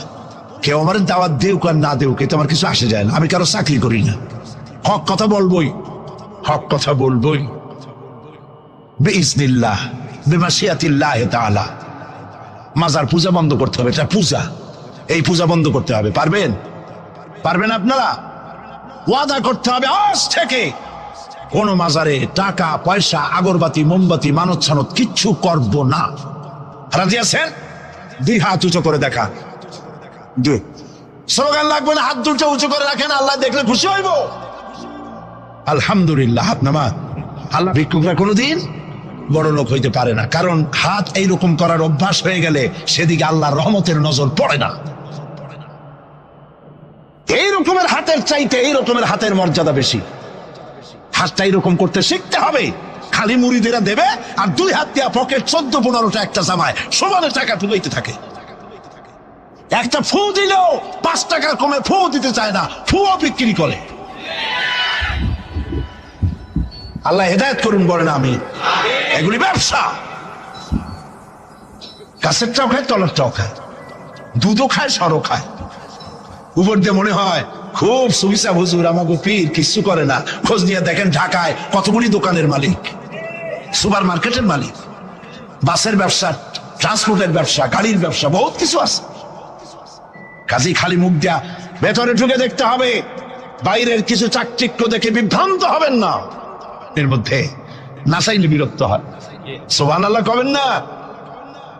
হর হমেশা দেনে কো তৈয়ার হ্যায়, হর হমেশা দেনে কো তৈয়ার হ্যায়, जो न मांगे उससे वो बेजार है। সব সময় দেওয়ার জন্য প্রস্তুত, যে চায় না আল্লাহ তার উপরে বেজার হয়ে যান। আল্লাহ রাব্বুল আলামিন বলেন, কুল কুনু হিজারাতান আও হাদিদা। নবী শুনিয়ে দেন, তোমরা যদি মরে গিয়া মাটির সাথে মিশে গিয়া যদি পাথরও হয়ে যাও, আর যদি তোমরা লোহাও হয়ে যাও, তারপরেও আল্লাহ রাব্বুল আলামিন তোমাদেরকে জিন্দা করবেন, আবার তোমাদের উঠাবেন। ওরা বলে যে আচ্ছা বুঝলাম, কে উঠাবে আমাদের? কেমনে উঠাবে? আল্লাহ পাক বলেন, ফাসায়াকুলুনা মান ইউরিদুনা। ওরা বলে আমাদেরকে কে উঠাবে, আমাদেরকে কে জিন্দা করবে? আল্লাহ পাক জবাবে বলেন, কুলিল্লাযী ফাতারাকুম আউওয়ালা মাররা। যিনি তোমাদেরকে প্রথম সৃষ্টি করেছেন তিনি আবার তোমাদেরকে জিন্দা করবেন। আল্লাহ পাক সুন্দর করে বুঝাচ্ছেন। এই সব কথা শোনার পরে فَسَيُنْغِضُونَ إِلَيْكَ رُؤُوسَهُمْ وَيَقُولُونَ مَتَى هُوَ। এসব কথা শোনার পরে আল্লাহ বলেন, ওই কাফেরেরা মাথা ঝুলায় ঝুলায় বলে, আচ্ছা তা বুঝলাম। আল্লাহ বলেন, ওরা মাথা ঝুলায় আর বলে, আচ্ছা বুঝলাম, তবে কিয়ামত কবে সেই কিয়ামত অনুষ্ঠিত হবে? আল্লাহ বলেন, নবী শোনায় দাও, কুল আসা আইয়াকুনা করিবা। বেশি দেরি নাই, হতে পারে খুবই তাড়াতাড়ি। কি বলা যায়, সে সময়টা অতি নিকটবর্তী হয়ে যেতে পারে, খুবই নিকটবর্তী সে সময়, সে বেশি দেরি হওয়ার কথা নয়। আল্লাহ পাক এবার মানুষকে যুক্তি দিয়ে বুঝাচ্ছেন। কোরআনে কারীম মানতে মানুষ অস্বীকার করলে আল্লাহ ডান্ডার ব্যবস্থা করেন নাই। নবীজিকে বলেছেন, ইন্নামা আনতা মুযাক্কিরুন লাস্তা আলাইহিম বিমুসাইতির। নবী, আপনি একজন উপদেশক, উপদেশ দিয়ে যান। আপনাকে দারোগা করে বানাই নাই লাঠি চার্জ করার জন্য, পিটায়া মানুষ হেদায়েত করার দরকার। মানুষকে বুঝান, যুক্তি দিয়া বুঝান। আল্লাহ নিজে যুক্তি দিচ্ছেন, আনতুম আশাদ্দু খালকান আমিস সামাউ বানাহা। ওই কাফেরেরা, তোমরা যারা পরকালকে অস্বীকার করো, তোমাদেরকে উঠাইতে পারবো না যারা তোমরা বলছো, তোমাদেরকে সৃষ্টি করা কঠিন না ওই বিশাল আকাশটাকে সৃষ্টি করা কঠিন? ওই বিশাল আকাশটাই তো আমি আল্লাহ সৃষ্টি করেছি, জোরে কোন সুবহানাল্লাহ। তত বড় আকাশটারে যিনি বানাইতে পারলেন, সে কথা বুঝি তোমাকে তৈরি করতে পারবেন না? আল্লাহ পাক বলছেন, ফানজুর ইলা আসারি রাহমাতিল্লাহি কাইফা ইউহিল আরদা বা'দা মাউতিহা। লক্ষ্য করে দেখো এই পৃথিবীর মাটিকে আল্লাহ কিভাবে জিন্দা করেন, মুর্দা মাটি। এই মাটি চৈত্র বৈশাখ মাসে প্রখর রোদে মাটি ফেটে চৌচির হয়ে যায়। এই ফেটে যাওয়া চৌচির মাটিতে আল্লাহ পাক বৃষ্টির পানি দিয়ে এই মাটিকে, এই মৃত্যু মাটিকে আল্লাহ পাক যেভাবে জিন্দা করেন, ইন্না যালিকা লামুহিল মাউতা ওয়া হুয়া আলা কুল্লি শাইইন কাদির, সে আল্লাহ পাক তোমরা মরলে পরে আবার এভাবে জিন্দা করতে পারবেন, জোরে কোন সুবহানাল্লাহ। আমার ভাইয়েরা, আল্লাহ পাকের পরে বলেন দেখো মৃত্যু জমিনকে কেমনে জিন্দা করি। আল্লাহুল্লাযী আরসালার রিয়াহা ফাতুসিরু সাহাবা ফাসুকনাহু ইলা বালাদিন মাইতিন ফাআহইয়ানা বিহিল আরদা বা'দা মাউতিহা কাযালিকান নুশুর। আমি আল্লাহ রাব্বুল আলামিন ওই সমুদ্রের নোনা পানিগুলোকে, সমুদ্রের লবণাক্ত পানিগুলিকে বাষ্পীয় আকারে উত্থিত করে মেঘমালায় পরিণত করি, আর এরপরে বাতাসকে হুকুম করি, বাতাস এই মেঘটারে টেনে নিয়ে যাও অমুক জায়গায়। মেঘ চলে এলো, আল্লাহ রাব্বুল আলামিন বলেন মেঘ এবার বিন্দু বিন্দু করে বৃষ্টি বর্ষণ করে দে। আমার হুকুমে ওই পানিগুলি বৃষ্টি হয়ে বিন্দু বিন্দু হয়ে জমিনে পতিত হয়। আল্লাহ বলেন এভাবে করে বৃষ্টির পানি দিয়া মরা জমিনকে জিন্দা করে দিয়া নববধূ গর্ভধারণের যেমন প্রস্তুতি নেয়, বৃষ্টির পানি পায়া মরা জমিন তেমন ফসল ধারণের জন্য প্রস্তুতি নিয়ে নেয়। সুবহানাল্লাহ ওয়া বিহামদিহি। এইটা যেভাবে আমি করি, কাযালিকান নুশুর, এইভাবে করে তোমাদের কি কিয়ামতের দিন আমি জিন্দা করতে পারবো? কেমনে অস্বীকার করো? কাইফা তাকফুরুনা বিল্লাহি ওয়া কুনতুম আমওয়াতান ফাহইয়াকুম সুম্মা ইউমীতুকুম সুম্মা ইলাইহি তুরজাউন। কি করে তুমি আমাকে, আমি আল্লাহকে অস্বীকার করো? কুনতুম আমওয়াতান, তুমি ছিলে নিষ্প্রাণ, ফাহইয়াকুম, এরপরে আমি তোমাকে জিন্দা করলাম, সুম্মা ইউমীতুকুম, এরপরে তোমাকে আমি মৃত্যু করব, সুম্মা ইউহয়ীকুম, এরপরে তোমাদের আবার আমি জিন্দা করব, সুম্মা ইলাইহি তুরজাউন, এরপরে তোমাদের সকলকেই আমার কাছে ফিরে আসতে হবে। দেখেন না, আমরা যখন মানুষকে কবরে রাখি, কবরে রাখা তারপরে উপরে মাটি দিয়ে কি বলেন আপনারা? মিনহা খালাকনাকুম, পড়েন মিনহা খালাকনাকুম ওয়া ফিহা নুঈদুকুম ওয়া মিনহা নুখরিজুকুম তারাতান উখরা। এ বান্দা, এই মাটি দিয়া তোরে তৈরি করা হয়েছিল, এ মাটির ভিতরে রেখে গেলাম, আবার এই মাটি থেকে আল্লাহ রাব্বুল আলামিন তোমারে জিন্দা করবেন। কিয়ামতের ময়দানে সকলকে উঠতে হবে সেখানে আল্লাহর দরবারে। আল্লাহ পাক বলছেন বান্দা কেমনে অস্বীকার করো? ইন কুনতুম ফি রাইবিম মিনাল বা'স ফাইন্না খালাকনাকুম মিন তুরাব। পরকালকে যারা অস্বীকার করো, কিয়ামতে উঠতে হবে, এটাকে কিভাবে অস্বীকার করো? চিন্তা করে দেখো, তুমি নিষ্প্রাণ মাটি ছিলে, সেই মাটি দিয়েই আমি তোমাকে তৈরি করেছি। আবার আল্লাহ পাক মানুষকে আরো বুঝান, কিয়ামত আছে, পরকাল হবে, আল্লাহর দরবারে উঠতে হবে। আলাম ইয়াকুন নুতফাতাম মিন মানিয়্যিন ইউমনা, তুমি কি মাতৃগর্ভে নিক্ষিপ্ত এক ফোঁটা পানি ছিলে না? সুম্মা কানা আলাকাতান ফাখালাকা ফাসাওয়া, এরপরে তোমাকে মাংসপিণ্ডে, জমাট রক্তে মাংসপিণ্ডে পরিণত করা হলো, এরপরে তোমাকে সুন্দর করে তোমাকে সুগঠিত করা হলো। ফাজআলা মিনহু যাওজাইনি যাকারা ওয়াল উনসা, এরপরে মাতৃগর্ভের ভিতরে আমি এটাকে পুরুষ বানালাম, কন্যা সন্তান অথবা পুত্র সন্তানে পরিণত করলাম।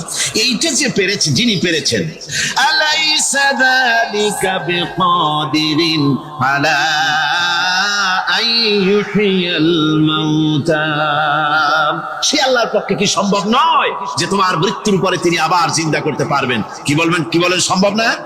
তিনি পারবেন না? নিশ্চয়ই তিনি আবার কিয়ামতের মাঠে আমাদেরকে হাজির করতে পারবেন, এতে কোনো সন্দেহ নাই। আল্লাহ পাক সেই জন্য এখানে বলতেছেন যে ওরা বাল কাযযাবু বিসসাম, ওরা আসলেই পরে কালকে অস্বীকার করেছে। আপনি যে নবী এতে কোনো সন্দেহ নাই।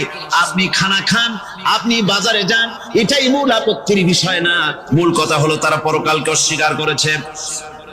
আল্লাহ পাক বলেন وَأَنَّ السَّاعَةَ آتِيَةٌ لَا رَيْبَ فِيهَا, অবশ্যই সে সময় আসবে, সে কিয়ামত আসবেই, এতে কোনো সন্দেহ নাই।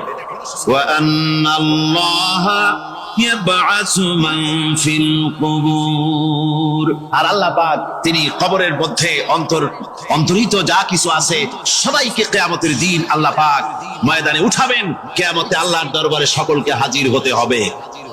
আমার বন্ধুগণ, আল্লাহ পাক বলেন وَلَقَدْ خَلَقْنَا الْإِنسَانَ مِنْ سُلَالَةٍ مِنْ طِينٍ, লক্ষ্য করো, তুমি ছিলে মাটির নির্যাস থেকে তোমাকে তৈরি করা হয়েছে। শুধু মাটির নির্যাস থেকে তোমাকে কোনো মডেল ছাড়া, কোন ধরনের আদর্শ ছাড়া, কোন ধরনের নমুনা ছাড়া তোমাকে সৃষ্টি করা হলো। সুম্মা জাআলনাহু নুতফাতান ফি কারারিম মাকিন, এরপরে মাতৃগর্ভের একটা অত্যন্ত সুরক্ষিত জায়গায় তোমাকে সংরক্ষণ করা হয়েছিল। সুম্মা খালাকনান নুতফাতা আলাকাতান ফাখালাকনাল আলাকাতা মুদগাম, রক্তপিণ্ডকে, নাপাক পানিকে জমাট রক্ত করেছি, জমাট রক্তকে আমি আবার গোশত পিণ্ডে পরিণত করেছি। ফাকাসাউনাল ইযামা লাহমা, এরপরে সুন্দর করে চামড়া দিয়া, গোশত দিয়ে একটা আকৃতি তোমাকে দান করেছি। সুম্মা আনশানাহু খালকান আখারা ফাতাবারাকাল্লাহু আহসানুল খালিকিন, এরপরে সুন্দর একটা বিশেষ একটা আকৃতি দিয়ে তোমাকে আমি সুন্দর করে সুগঠিত করে তোমাকে তৈরি করেছি। সুম্মা ইন্নাকুম বা'দা যালিকা লামাইতুন, এরপরে আমি আল্লাহ রাব্বুল আলামিন তোমাকে মৃত্যু দেব, অবশ্যই তোমাকে মৃত্যুবরণ করতে হবে। সুম্মা ইন্নাকুম ইয়াউমাল কিয়ামাতি তুবআতুন, এরপরে কিয়ামতের দিন আসবে, ওই বিশেষ মুহূর্ত আসবে, সেই নির্দিষ্ট সময় আসবে, ওই কিয়ামতের মাঠে আল্লাহর দরবারে তোমাদের সকলকে উঠতে হবে, কোনো সন্দেহ তাতে নাই। আল্লাহ পাক বলছেন وَأَعْتَدْنَا لِمَنْ كَذَّبَ بِالسَّاعَةِ سَعِيرًا, আমার এই পরকালকে, এই আখিরাতকে, কিয়ামতের দিনকে যারা অস্বীকার করবে, যারা মিথ্যা মনে করবে, আমি তাদেরকে জ্বলন্ত আগুনের শাস্তি তাদের জন্য রেখেছি। জোরে বলেন নাউজুবিল্লাহ। সেই কিয়ামত যে দিনটা আল্লাহ পাক মানুষের জন্য রেখেছেন, সেই কিয়ামতের অবস্থা বড়ই মারাত্মক। মানুষেরা তা জানে না। মানুষ যদি তা বুঝতে পারতো, জানতে পারতো, তাহলে মানুষেরা গুনাহের কাজ করতে পারতো না। আপনারা কি চিন্তা করেন, ওই যে কাফেরগুলি মক্কার জীবনে, রাসূল পাক সাল্লাল্লাহু আলাইহি ওয়াসাল্লামের মক্কি জিন্দেগিতে যে সমস্ত মানুষগুলি চুরি করতো, ডাকাতি করতো, জিনা করতো, বদমাশি করতো, মানুষ হত্যা করতো, এই লোকগুলি ফিরে আসতো কিসের কারণে? তাদেরকে আখিরাতের কথা বলা হয়েছে, এই পরকালের কথা বলা হয়েছে। কোরআন শরীফে আল্লাহ রাব্বুল আলামিন পরকালের কথা, মৃত্যুর কথা, কিয়ামতের কথা, হাসরের কথা, সিরাতের কথা, মিজানের কথা, মওতের কথা যত বলেছেন, জান্নাতের কথা যত জায়গায় যতগুলা বলেছেন, সবগুলি আয়াতে কারিমা যদি এক জায়গায় করা যায়, তাহলে পুরা কোরআন শরীফের 1/3 10 পারার সমান হবে। জোরে বলেন সুবহানাল্লাহ। যেহেতু পরকালের চিন্তা ছাড়া মানুষের জীবন পরিচ্ছন্ন হতে পারে না, সুন্দর হতে পারে না, অপরাধ মুক্ত হতে পারে না। আল্লাহ পাক বলেন সেই দিনটি বড়ই ভয়ানক বিপজ্জনক। ওই দিনটির ব্যাপারে আল্লাহ পাক তার বান্দাদেরকে সতর্ক করে দিয়েছেন, বান্দারা সতর্ক হয়ে যাও। এইভাবে দিন যাবে না, কিয়ামত আসবে, আর ওই কিয়ামত এত মারাত্মক হবে। আল্লাহ সতর্ক করছেন বান্দাদেরকে, ইয়া আইয়ুহান নাসুত্তাকু রাব্বাকুম ইন্না সালসালাতাস সাআতি শাইউন আযীম। হে মানব সকল, আত্মরক্ষা করো খোদার গজব থেকে, আল্লাহর গজব থেকে আত্মরক্ষা করো। ইন্না সালসালাতাস সাআতি শাইউন আযীম, সেই কিয়ামতের সেই কম্পন খুবই মারাত্মক, খুবই ভয়াবহ কম্পন সৃষ্টি হবে সেদিন। ইয়াউমা তারাউনাহা তাযহালু কুল্লু মুরদিআতিন আম্মা আরদাআত। সেদিন দেখতে পাবে স্তন্যদায়িনী মা, যে মা তার সন্তানকে দুধ দেয়, ওই মাও তার দুধের বাচ্চার কথা ভুলে যাবে, মনে থাকবে না। আল্লাহ রাব্বুল আলামিন বলেন, ওয়াতাদাউ কুল্লু যাতিন হামলিন হামলাহা। গর্ভধারিণী মেয়ে লোক, তাদের গর্ভ খসে পড়বে। ওয়াতারান নাসা সুকারা, মানুষকে মানুষ দেখতে পাবে, মানুষগুলো উদ্ভ্রান্ত হয়ে পাগলের মতো ছুটাছুটি করছে। আল্লাহ বলেন, ওয়া মা হুম বিসুকারা, আসলে এরা নেশাগ্রস্ত নয়, আসলে পাগল হয় নাই। ছুটছে কেন? কেন? স্তন্যদায়িনী মা দুধের বাচ্চার কথা ভুলে গেছে। গর্ভধারিণী গর্ভবতী নারী, তার গর্ভ খসে পড়েছে, মানুষ পাগলের মতো দৌড়াচ্ছে। কারণ কি? পাগল তো হয় নাই। আল্লাহ বলেন আসল কারণ হলো ওয়ালাকিন্না আযাবাল্লাহি শাদীদ, আল্লাহর ভয়ঙ্কর আযাব। আর এই সব দৃশ্য, এই সব কম্পন মানুষের মধ্যে ত্রাস সৃষ্টি করে দিয়েছে, এই অবস্থার সৃষ্টি করেছে। আমার ভাইয়েরা, আল্লাহ পাক বলেন, ওয়া আনদিরহুম ইয়াউমাল আজিফাতি ইযিল কুলুবু লাদাল হানাজির কাযিমিন। ও নবী, মানুষদেরকে আপনি সতর্ক করেন, ওই দিনটা এমন হবে, ভয়ের চোটে মানুষের কলিজা তার মুখের কাছে চলে আসবে। মানুষ ভয়তে অস্থির হয়ে যাবে, কলিজা গলার কাছে চলে আসবে। সেই দিনের কথা তাদের শোনায় দেন। ওই দিনটা এমন মারাত্মক দিন, ফাকাইফা তাত্তাকুনা ইন কাফারতুম ইয়াওমা ইয়াজআলু বিলদানা শিবা। সেদিন ভয়ে চিন্তায় যুবক ছেলে বৃদ্ধে পরিণত হয়ে যাবে, কিশোরগুলি তরুণগুলি বৃদ্ধে পরিণত হয়ে যাবে। আমার বন্ধুগণ, মানুষ সেদিন দিক বিদিক হয়ে দৌড়াতে থাকবে, পালাবো কোথায়? আল্লাহ কোরআন শরীফে সব কথা বলে দিয়েছেন। ইয়াকুলুল ইনসানু আইনাল মাফার, কোথায় ভাগবো, পালাবো কোথায়? অস্থির হয়ে মানুষ দৌড়াতে থাকবে, পালাবো কোথায়, যাব কোথায়? আল্লাহ বলেন, কাল্লা লা ওয়াজারা ইলা রাব্বিকা ইয়াউমাইযিনিল মুস্তাকার। ভাববার কোনো রাস্তা নাই, পালাবার কোনো পথ নাই, একমাত্র তোমার রব ছাড়া, আল্লাহর দরবার ছাড়া পালানোর কোনো রাস্তা যার নাই। আমার বন্ধুগণ, এই কঠিন সময়, এই কঠিন দিনে, পরকালের এই দিনে, কিয়ামতের এই মারাত্মক অবস্থায় সকলকে উঠতে হবে। আল্লাহ পাক বলেন, এরপরে কিয়ামত অনুষ্ঠিত হয়ে যাবে। সূরা ফুরকানে আল্লাহ বলছেন, ইযা রাআতুহুম মিন মাকানিন বাঈদিন সামিউ লাহা তাগায়ুযান ওয়া যাফীরা। যখন তাদেরকে জাহান্নাম দেখতে পাবে, অর্থাৎ জাহান্নামের, যখন তারা জাহান্নামের দিকে অগ্রসর হবে, তখন তারা দূর থেকেই জাহান্নামের ক্রোধ এবং তেজস্বী আওয়াজ শুনতে পাবে। জাহান্নামের আওয়াজ, বিকট আওয়াজ।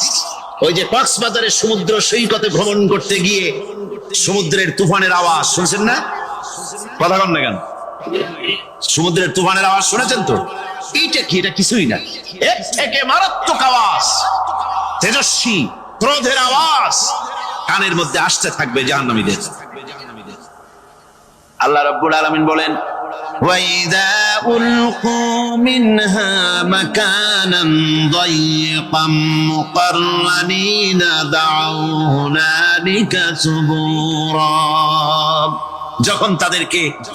যখন তাদেরকে হাত পা বেঁধে এই জাহান্নামের কোন সংকীর্ণ জায়গায় ফেলে দেওয়া হবে, তখন দাও হুনালিকা সুবুরা, তারা তখন নিজেদের ধ্বংস এবং মৃত্যু কামনা করবে। আল্লাহ বলেন, লা তাদউল ইয়াউমা সুবুরান ওয়াহিদান ওয়াদউ সুবুরান কাসীরা। আজকে এক মৃত্যু ডেকো না, অসংখ্য মউত ডাকো। আজকে মউত আর তোমাদের আসবে না, অসংখ্যবার ডাকলেও মউত তোমাদের আসবে না। এই যে জাহান্নামের দিকে তাদের নিয়ে যাওয়া হবে, আল্লাহকে অস্বীকার করলে, নবীকে অস্বীকার করলে, ইসলামকে অস্বীকার করলে, আল্লাহর নবীর নবুয়তকে অস্বীকার করলে তাদের জায়গা হবে জাহান্নাম। আর সে জাহান্নাম এত মারাত্মক, এত কঠিন জায়গা, যে জায়গা সম্পর্কে আল্লাহ পাক বলছেন, ইন্নাহু মান ইয়াতি রাব্বাহু মুজরিমান ফাইন্না লাহু জাহান্নামা লা ইয়ামুতু ফিহা ওয়া লা ইয়াহইয়া। অপরাধী হয়ে যে লোক আল্লাহর দরবারে উপস্থিত হবে, তার জন্য জাহান্নাম হবে, জাহান্নামে আল্লাহ দিবেন। আর ওই জাহান্নামে যখন লোকটা পড়ে যাবে, জাহান্নামের অবস্থা এমন হবে, লা ইয়ামুতু ফিহা ওয়া লা ইয়াহইয়া, সে বাঁচবেও না মরবেও না, জীবন মৃত্যু একটা অবস্থা সৃষ্টি হবে। ওই জাহান্নামে নারুল্লাহিল মুকাদ্দাতুল্লাতী তাত্তালিউ আলাল আফইদা, জাহান্নামের প্রচন্ড আওয়াজ, এই আগুন উৎক্ষিপ্ত হয়ে তাদের কলিজা পর্যন্ত, অন্তর পর্যন্ত স্পর্শ করবে এই আগুনের তাপ। আর এদের পাহারায় রাখা হবে, ইন্নাহা আলাইহিম মুসাদাতুন ফি আমাদিম মুমাদ্দাদা, জাহান্নামীদের পাহারায় রাখা হবে নির্মম, কঠোর ব্যবহার, কর্কশ আওয়াজ, কর্কশ ভাষী এ ধরনের ফেরেশতাদেরকে রাখা হবে তাদের পাহারায়, তারা নিয়োজিত থাকবে। আল্লাহ রাব্বুল আলামিন বলেন, ও দুনিয়ার মানুষ, ইয়া আইয়ুহাল্লাযীনা আমানু ও আনফুসাকুম ওয়া আহলিকুম নারা। ও ঈমানদারেরা, আল্লাহর তো দয়া বেশি বান্দার জন্য। বান্দার উপরে দয়া কার সবচেয়ে বেশি? সবচেয়ে বেশি দয়া হলো বান্দার উপরে আল্লাহ। আল্লাহ চান না যে সে জাহান্নামে যাক, কঠিন জায়গা জাহান্নাম। আল্লাহ বলেন, ও মুমিনেরা, তুমি নিজে আর তোমার পরিবারকে জাহান্নামের আগুন থেকে রক্ষা করো, আগুন থেকে রক্ষা করো, জাহান্নামের রাস্তা থেকে তাদের ফিরাও। ওই জাহান্নাম, যেই জাহান্নামের ইন্ধন হবে মানুষ আর পাথর, ফিরাও জাহান্নাম থেকে মানুষকে, তোমার সন্তানদেরকে ফিরাও। আজকে যে সব সন্তানের আল্লাহ বলেন তুমি নিজে বাঁচো, আহল আয়ালকে বাঁচাও। যে সব সন্তান তোমার নামাজ নাই, রোজা নাই, আল্লাহ পরকালের চিন্তা নাই, যারা ইসলামকে বিশ্বাস করে না, যারা মনে করে কোরআন হচ্ছে বেহেশত দোজখের কথা শুধু, ওতে কোন মানুষের অর্থনীতি, সমাজনীতি, রাজনীতির ব্যাপার নাই, মানুষের জীবনের দরকারি জিনিসগুলি সেখানে নাই। সুতরাং আমরা যদি দুনিয়ায় সুখ সমৃদ্ধি পেতে চাই, তাহলে আমাদেরকে মানুষের তৈরি করা মতবাদ মানতে হবে। এইভাবে ছেলেরা যখন মানুষের তৈরিকার মতবাদের দিকে যখন দৌড়ায়, মা বাপ যদি তাদেরকে না ফিরায়, জাহান্নাম থেকে বাঁচাবার জন্য যদি চেষ্টা না করে, কিয়ামতের দিন ওই সন্তানেরা জাহান্নামে, যখন জাহান্নামের অর্ডার তাদের হয়ে যাবে, তারা বলবে, রব্বানা আরিনাল্লাযাইনি আদাল্লানা, হে আমার প্রভু, কে আমাদেরকে গোমরাহ করে দিল, মিনাল জিন্নি ওয়াল ইনসি, জিনের ভিতর থেকে, মানুষের ভিতর থেকে, আমাদের নেতারা, আমাদের মা বাপ, আমাদের মুরব্বী, কারা আমাদেরকে বিভ্রান্ত করলো, তোমার রাস্তা থেকে সরাই দিল, ওরা কই? ওদেরকে নিয়ে আসো। আমাদেরকে এই খারাপ রাস্তা থেকে ফিরায় নাই, জাহান্নামের পথে চলেছি, আমাকে ফিরায় নাই। ও আল্লাহ, আজকে এই জাহান্নামে যাওয়ার আগে ওই মা বাবার মুরব্বিয়ার নেতাগুলি নিয়ে আসো, নাজআলহুমা তাহতা আকদামিনা লিয়াকুনা মিনাল আসফালিন। নিয়ে আসো ওদেরকে পায়ের তলে রেখে তারপরে জাহান্নামে যাব। আমার ভাইরা, যে ছেলে আজকে মানুষের তৈরি করা মতবাদের আন্দোলন করছে, সেকুলারিজম করছে, সোশ্যালিজম করছে, ক্যাপিটালিজম করছে, তারপরে ন্যাশনালিজম করছে, হাজারো মতবাদের দিকে আকৃষ্ট হয়েছে আপনার ছেলে, আপনার স্ত্রী, আপনার বোন, আপনার ভাই, আপনি জেনে শুনে তাদেরকে ফিরাচ্ছেন না, আল্লাহ রাস্তায় আনতেছেন না। কিয়ামতের দিন ওরা পালাইতে যাবে এবং ওদের এই অপরাধের কারণে ফিরানোর কারণে, সহযোগিতা করার কারণে কিয়ামতের দিন অবস্থা করুণ হয়ে যাবে। এই জন্য আল্লাহ রাব্বুল আলামিন বলছেন, হে বিশ্বাসীরা, আমাকে তোমরা যারা বিশ্বাস করেছো, ঈমান এনেছো, নিজে বাঁচো আর নিজের আহল আয়ালকে জাহান্নামের আগুন থেকে বাঁচাও। ওই জাহান্নাম আলাইহা মালাইকাতুন গিলাদুন শিদাদুন লা ইয়াসুনাল্লাহা মা আমারাহুম ওয়া ইয়াফআলুনা মা ইউমারুন। আল্লাহ রাব্বুল আলামিন বলেন, সেখানে অত্যন্ত কর্কশ, রূঢ় এবং নির্মম স্বভাবের এমন সব ফেরেশতা পরিচালক হিসেবে জাহান্নামে দেওয়া হবে। যারা আল্লাহর নির্দেশের বাইরে কোনো কাজ করে না, তারা সেই সব কাজই করে যে আল্লাহ তাদেরকে হুকুম করেন। তাদেরকে অনুরোধ করে, দরখাস্ত করে কোন রকম তাদের কাছ থেকে কোনো কৃপা, কোনো করুণা, কোনো মহব্বত কিছুই পাওয়া যাবে না। অত্যন্ত কর্কশ, রূঢ় মেজাজের ফেরেশতা সেখানে পরিচালক হিসেবে দেওয়া হবে। আর ওই জাহান্নামীদেরকে, যারা জাহান্নামে যাবে কিয়ামতের দিন, فالذين كفروا قطعت لهم ثياب من نار। আগুন দিয়ে কেটে তাই দিয়ে পোশাক তৈরি করে দেওয়া হবে, আগুনের পোশাক পরিয়ে দেওয়া হবে। আগুনের পোশাক গায়ে পরিয়ে দেওয়ার পরে কুল্লামা নাদিজাত জুলুদুহুম বাদদালনাহুম জুলুদান গায়রাহা।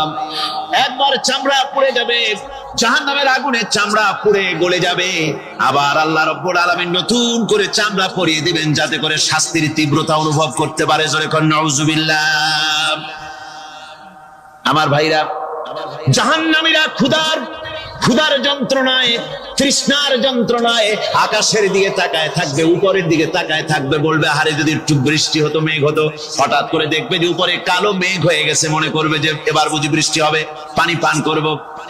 মেঘ তারা দেখতে পেল, মেঘের ভিতর থেকে অল্পক্ষণের ভিতরে গরম পানি পড়বে, এমন গরম পুঁজ, এমন গরম রক্ত পড়বে, যেগুলি পান করলে পরে সঙ্গে সঙ্গে পেটের নাড়ি ভুঁড়িয়ার কলিজা পিছনের দরজা দিয়ে সব বেরিয়ে যাবে। নাউজুবিল্লাহি মিন যালিক। হে আল্লাহ, এই কঠিন অবস্থা থেকে তুমি আমাদেরকে হেফাজত করো। জোরে বলেন আমিন। সবাই বলেন আমিন।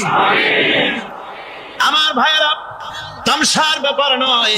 ও যুবক ভাইয়েরা, শিক্ষিত ভাইয়েরা, তামসা করার ব্যাপার না। দুনিয়ায় খেল তামাশা ফুর্তি করার জায়গা না। जगह जी लगाने के लिए ये दुनिया नहीं है, ये इबरत की जा है, तमाशा नहीं है। দুনিয়া উপদেশ গ্রহণ করার জায়গা, খেল তামাশা করার জায়গা না। এই পৃথিবীতে আল্লাহ রাব্বুল আলামিন বলেন, নাফরমানি করলে পরে জাহান্নামে যাবেই, জাহান্নামে যেতে হবে। ওই জাহান্নামীদেরকে কি খেতে দেওয়া হবে? আল্লাহ পাক বলছেন, শোনো, খেতে দেব কি? ফুটন্ত গরম পানি তাদেরকে পান করতে দেওয়া হবে। লাইসা লাহুম তুআমুন ইল্লা মিন দারিক। কাঁটা যুক্ত ঘাস তাদেরকে খেতে দেওয়া হবে। লা ইউসমিনু ওয়ালা ইউগনি মিন জু। এই খাবারে তাদের শরীর পরিপুষ্ট হবে না, আর ক্ষুধাও নিবৃত্ত হবে না। আমার বন্ধুগণ, এমন কঠিন জাহান্নামের অবস্থা থেকে মাপ পাওয়ার জন্য ইমানের জোশ আসতে হবে, ইমানদার হতে হবে, আর নাফরমানিকে ছেড়ে দিতে হবে। জাহান্নামে যখন মানুষদেরকে নিয়ে যাওয়া হবে, জাহান্নামীদেরকে, ইযা উলকু ফিহা সামিউ লাহা শাহীকান ওয়া হিয়া তাফুর।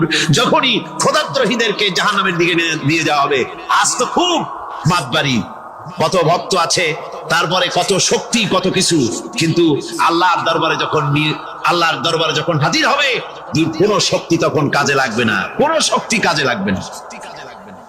জাহান্নামে যখন তাদেরকে নিয়ে যাওয়া হবে জাহান্নাম। তখন গোসায় ফেটে পড়তে থাকবে, জাহান্নামের ভিতর থেকে গর্জন আসতে থাকবে, তাকাদু তামাইয়াজু মিনাল গায়জ। জাহান্নাম যেন গোসায় ফেটে পড়তে চাইবে। কুল্লামা উলকিয়া ফিহা ফাওজুন সাআলাহুম খাযানাতুহা আলাম ইয়াতিকুম নাদির। জাহান্নামের পরিচালক বলবে, ও আল্লাহর বান্দা, কেন আজ জাহান্নামে আসলি, কেন দোজখে আসলি? আলাম ইয়াতিকুম নাদির, তোর কাছে কি কোনো ভীতি প্রদর্শক কেউ যায় নাই? কোন নবীর কথা কি শোনো নাই? কোরআনের কথা কি শোনো নাই? হাদিসের কথা কি শোনো নাই? জাহান্নামে কেন এলি? এত বড় খারাপ জায়গা কেন আসলি? শোনো নাই কি কোনো ভয় দেখানো কেউ কি সব সতর্কবাণী শোনায় নাই? বেঈমানেরা বলবে, ক্বালু বালা ক্বাদ জাআনা নাযীর। হ্যাঁ, আমাদের কাছে এসেছিল, আমাদের কাছে ভীতি প্রদর্শনকারী এসেছিল। ফাকাযযাবনা ওয়া কুলনা মা নাযালাল্লাহু মিন শাই। এসেছিল কিন্তু আমরা বলেছি বেটা মিথ্যে কথা বলে। জোরে কর নাউযুবিল্লাহ। বেটা মিথ্যে কথা বলে। কিসের ব্যস্ত, কিসের দোজখ? খালি খালি দোজখের একটা ভয় দেখাইয়া দুনিয়ার এই টাটকা সুখগুলি নষ্ট করতে চায় এরা। পয়গম্বরদেরকে এরকম বলেছে, আর আলেমদেরকে যখন কোরআন হাদিস থেকে বলা হয় তখন বলে এরা জানি দোজখের কথা কইতে। দোজখ কিসের? আর ব্যস্ত সে তো এক অসভ্য উদ্যান। জোরে কর নাউযুবিল্লাহ। এমনি করে তারা তামসা করে। ওরা বলবে, আমরা এসেছিল ভীতি প্রদর্শনকারী, আমরা মিথ্যে মনে করেছি, বলেছি ওটা মিথ্যে কথা, আর বলেছি আল্লাহ এই ধরনের কিছু নাজিল করেন নাই।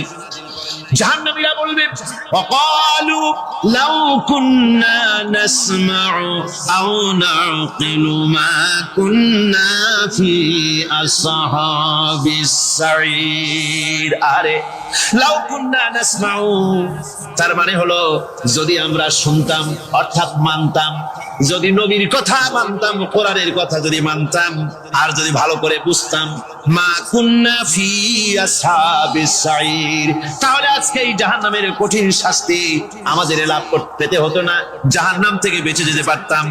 কি সর্বনাশ করলাম বুঝি নাই, যা কিছু শুনেছি মানুষের কথা মতো শয়তানের ওয়াসওয়াসায় পড়ে তো ভুলই করলাম। সেদিন যতই আফসোস করা হোক না কেন, এই আফসোস কোনো কাজে লাগবে না।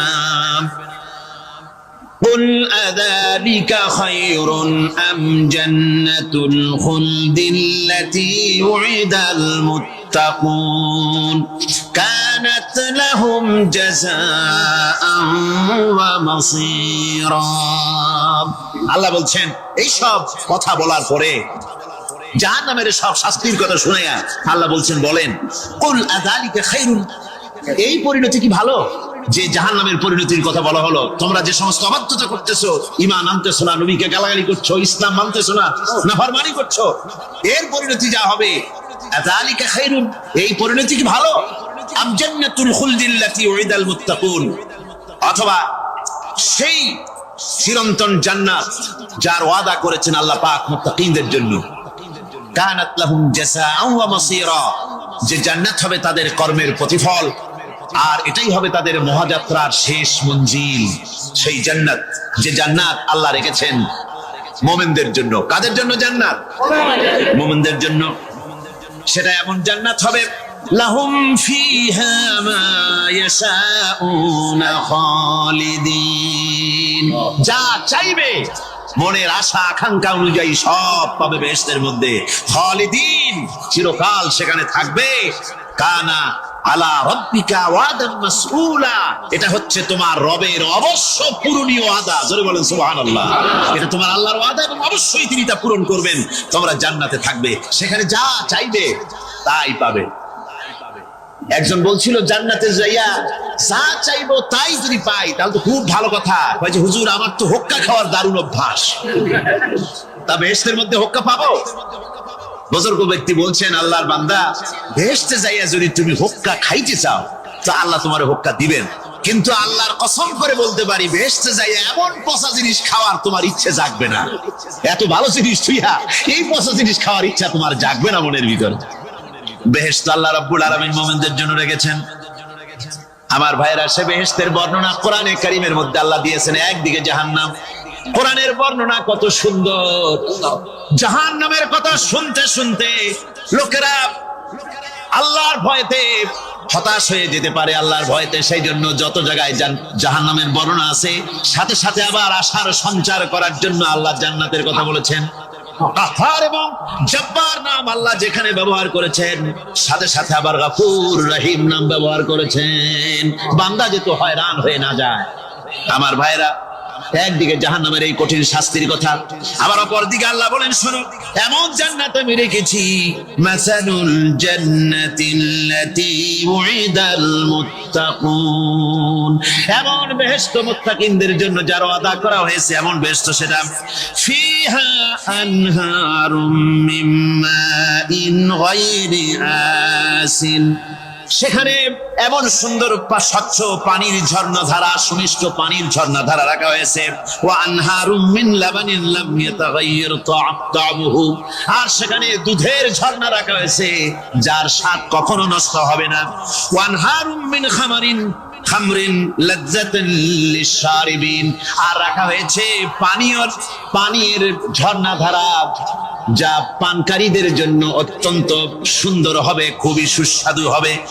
আর রাখা হয়েছে ওয়া আনহারুম মিন আসালিন মুসাফফা, পরিষ্কার পরিচ্ছন্ন সুস্বাদু মধুর ঝর্ণা। জোরে বলেন সুবহানাল্লাহ।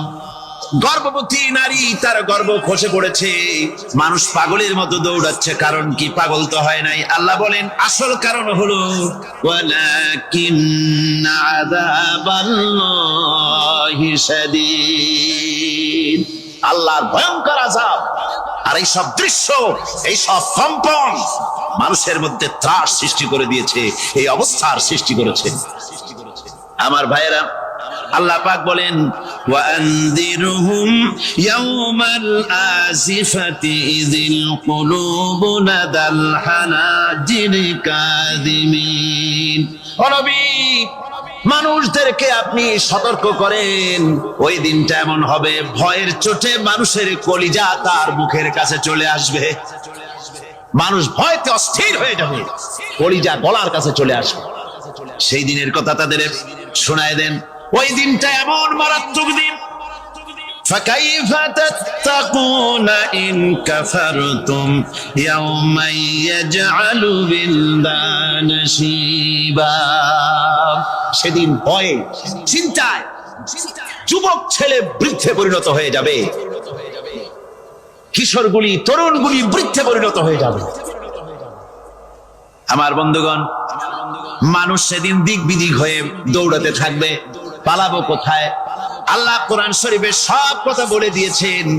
ইয়াকুলুল ইনসানু আইনাল মাফার, কোথায় ভাগবো, পালাবো কোথায়? অস্থির হয়ে মানুষ দৌড়াতে থাকবে, পালাবো কোথায়, যাব কোথায়? আল্লাহ বলেন কাল্লা লা ওয়াজারা ইলা রাব্বিকা ইয়াওমাইযিনিল মুস্তাকার, ভাববার কোন রাস্তা নাই, পালাবার কোন পথ নাই, একমাত্র তোমার রব ছাড়া, আল্লাহর দরবার ছাড়া পালানোর কোন রাস্তা যার নাই। আমার বন্ধুগণ, এই কঠিন সময়, এই কঠিন দিনে, পরকালের এই দিনে, কিয়ামতের এই মারাত্মক অবস্থায় সকলকে উঠতে হবে। আল্লাহ পাক বলেন, এরপরে কিয়ামত অনুষ্ঠিত হয়ে যাবে। সূরা ফুরকানে আল্লাহ বলছেন, ইযা রাআতুহুম মিন মাকানিন বাঈদিন সামিউ লাহা তাগায়ুযান ওয়া যাফীরা, যখন তাদেরকে জাহান্নাম দেখতে পাবে, অর্থাৎ জাহান্নামের, যখন তারা জাহান্নামের দিকে অগ্রসর হবে, তখন তারা দূর থেকেই জাহান্নামের ক্রোধ এবং তেজস্বী আওয়াজ শুনতে পাবে। জাহান্নামের আওয়াজ, বিকট আওয়াজ। ওই যে কক্সবাজারে সমুদ্র সৈকতে ভ্রমণ করতে গিয়ে সমুদ্রের তুফানের আওয়াজ শুনছেন না? কথা কন না কেন? সমুদ্রের তুফানের আওয়াজ শুনেছেন তো? এইটা কি? এটা কিছুই না, এর থেকে মারাত্মক আওয়াজ, তেজস্বী ক্রোধের আওয়াজ কানের মধ্যে আসতে থাকবে জাহান্নামীদের। আল্লাহ রাব্বুল আলামিন বলেন, وَإِذَا أُلْقُوا مِنْهَا مَكَانًا ضَيِّقًا مُقَرَّنِينَ دَعَوْا هُنَالِكَ ثُبُورًا। যখন তাদেরকে হাত পা বেঁধে এই জাহান্নামের কোন সংকীর্ণ জায়গায় ফেলে দেওয়া হবে, তখন দাও হুনালিকা সুবুরা, তারা তখন নিজেদের ধ্বংস এবং মৃত্যু কামনা করবে।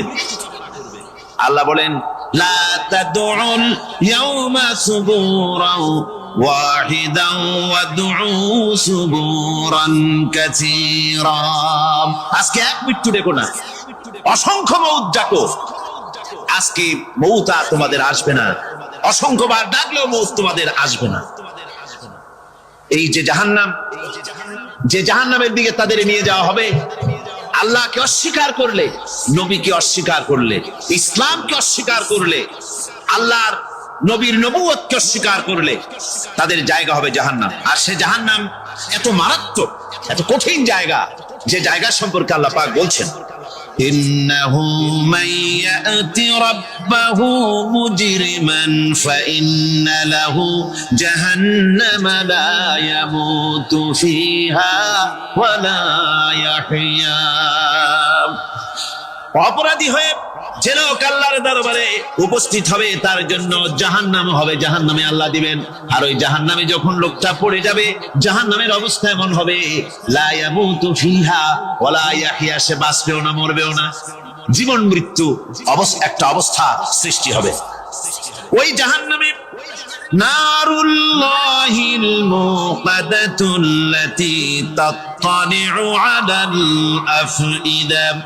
জাহান্নামের প্রচন্ড আওয়াজ, এই আগুন উৎক্ষিপ্ত হয়ে তাদের কলিজা পর্যন্ত, অন্তর পর্যন্ত স্পর্শ করবে এই আগুনের তাপ।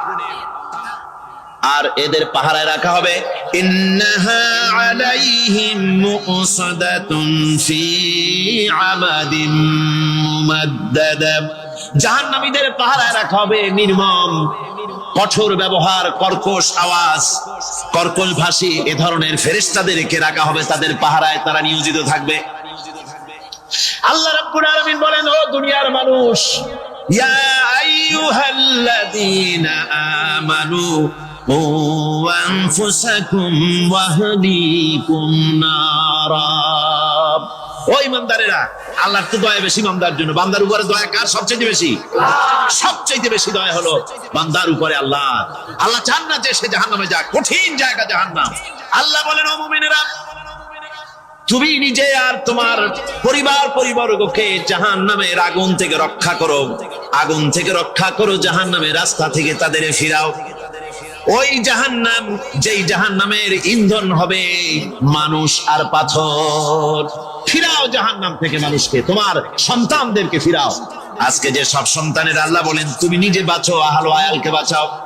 যে সব সন্তান তোমার নামাজ নাই, রোজা নাই, আল্লাহ পরকালের চিন্তা নাই, যারা ইসলামকে বিশ্বাস করে না, যারা মনে করে কোরআন হচ্ছে বেহেশত দোজখের কথা শুধু, ওতে কোন মানুষের অর্থনীতি, সমাজনীতি, রাজনীতির ব্যাপার নাই, মানুষের জীবনের দরকারি জিনিসগুলি সেখানে নাই। সুতরাং আমরা যদি দুনিয়ায় সুখ সমৃদ্ধি পেতে চাই, তাহলে আমাদেরকে মানুষের তৈরি করা মতবাদ মানতে হবে। এইভাবে ছেলেরা যখন মানুষের তৈরিকার মতবাদের দিকে যখন দৌড়ায়, মা বাপ যদি তাদেরকে না ফিরায়, জাহান্নাম থেকে বাঁচাবার জন্য যদি চেষ্টা না করে, কিয়ামতের দিন ওই সন্তানেরা জাহান্নামে, যখন জাহান্নামের অর্ডার তাদের হয়ে যাবে, তারা বলবে রব্বানা আরিনাল্লাযাইনি আদাল্লানা। হে আমার প্রভু, কে আমাদেরকে গোমরাহ করে দিল, মিনাল জিন্নি ওয়াল ইনসি, জিনের ভিতর থেকে, মানুষের ভিতর থেকে, আমাদের নেতারা, আমাদের মা বাপ, আমাদের মুরব্বী, কারা আমাদেরকে বিভ্রান্ত করলো, তোমার রাস্তা থেকে সরায় দিল, ওরা কই? ওদেরকে নিয়ে আসো। আমাদেরকে এই খারাপ রাস্তা থেকে ফিরায় নাই, জাহান্নামের পথে চলেছি, আমাকে ফিরায় নাই। ও আল্লাহ, আজকে জাহান্নামে যাওয়ার আগে ওই মা বাবার মুরব্বি আর নেতাগুলি নিয়ে আসো, নাজআলহুমা তাহতা আকদামিনা লিয়াকুনা মিনাল আসফালিন। নিয়ে আসো ওদেরকে পায়ের তলে রেখে তারপরে জাহান্নামে যাব। আমার ভাইরা, যে ছেলে আজকে মানুষের তৈরি করা মতবাদের আন্দোলন করছে, সেকুলারিজম করছে, সোশ্যালিজম করছে, ক্যাপিটালিজম করছে, তারপরে ন্যাশনালিজম করছে, হাজারো মতবাদের দিকে আকৃষ্ট হয়েছে আপনার ছেলে, আপনার স্ত্রী, আপনার বোন, আপনার ভাই, আপনি জেনে শুনে তাদেরকে ফিরাচ্ছেন না, আল্লাহর রাস্তায় আনতেছেন না। কিয়ামতের দিন ওরা পালাইতে যাবে এবং ওদের এই অপরাধের কারণে ফিরানোর কারণে, সহযোগিতা করার কারণে কিয়ামতের দিন অবস্থা করুণ হয়ে যাবে। এই জন্য আল্লাহ রাব্বুল আলামিন বলছেন, হে বিশ্বাসীরা, আমাকে তোমরা যারা বিশ্বাস করেছো, ঈমান এনেছো, নিজে বাঁচো আর নিজের আহল আয়ালকে জাহান্নামের আগুন থেকে বাঁচাও। ওই জাহান্নাম আলাইহা মালাইকাতুন গিলাদুন শিদাদুন লা ইয়াসুনাল্লাহা মা আমারাহুম ওয়া ইয়াফআলুনা মা ইউমারুন। আল্লাহ রাব্বুল আলামিন বলেন, সেখানে অত্যন্ত কর্কশ, রূঢ় এবং নির্মম স্বভাবের এমন সব ফেরেশতা পরিচালক হিসেবে জাহান্নামে দেওয়া হবে। যারা আল্লাহর নির্দেশের বাইরে কোনো কাজ করে না, তারা সেই সব কাজই করে যা আল্লাহ তাদেরকে হুকুম করেন। তাদেরকে অনুরোধ করে, দরখাস্ত করে কোন রকম তাদের কাছ থেকে কোনো কৃপা, কোনো করুণা, কোনো মহব্বত কিছুই পাওয়া যাবে না। অত্যন্ত কর্কশ, রূঢ় মেজাজের ফেরেশতা সেখানে পরিচালক হিসেবে দেওয়া হবে। আর ওই জাহান্নামীদেরকে, যারা জাহান্নামে যাবে কিয়ামতের দিন, فالذين كفروا قطعت لهم ثياب من نار। আগুন দিয়ে কেটে তাই দিয়ে পোশাক তৈরি করে দেওয়া হবে, আগুনের পোশাক পরিয়ে দেওয়া হবে। আগুনের পোশাক গায়ে পরিয়ে দেওয়ার পরে কুল্লামা নাদিজাত জুলুদুহুম বাদদালনাহুম জুলুদান গায়রাহা।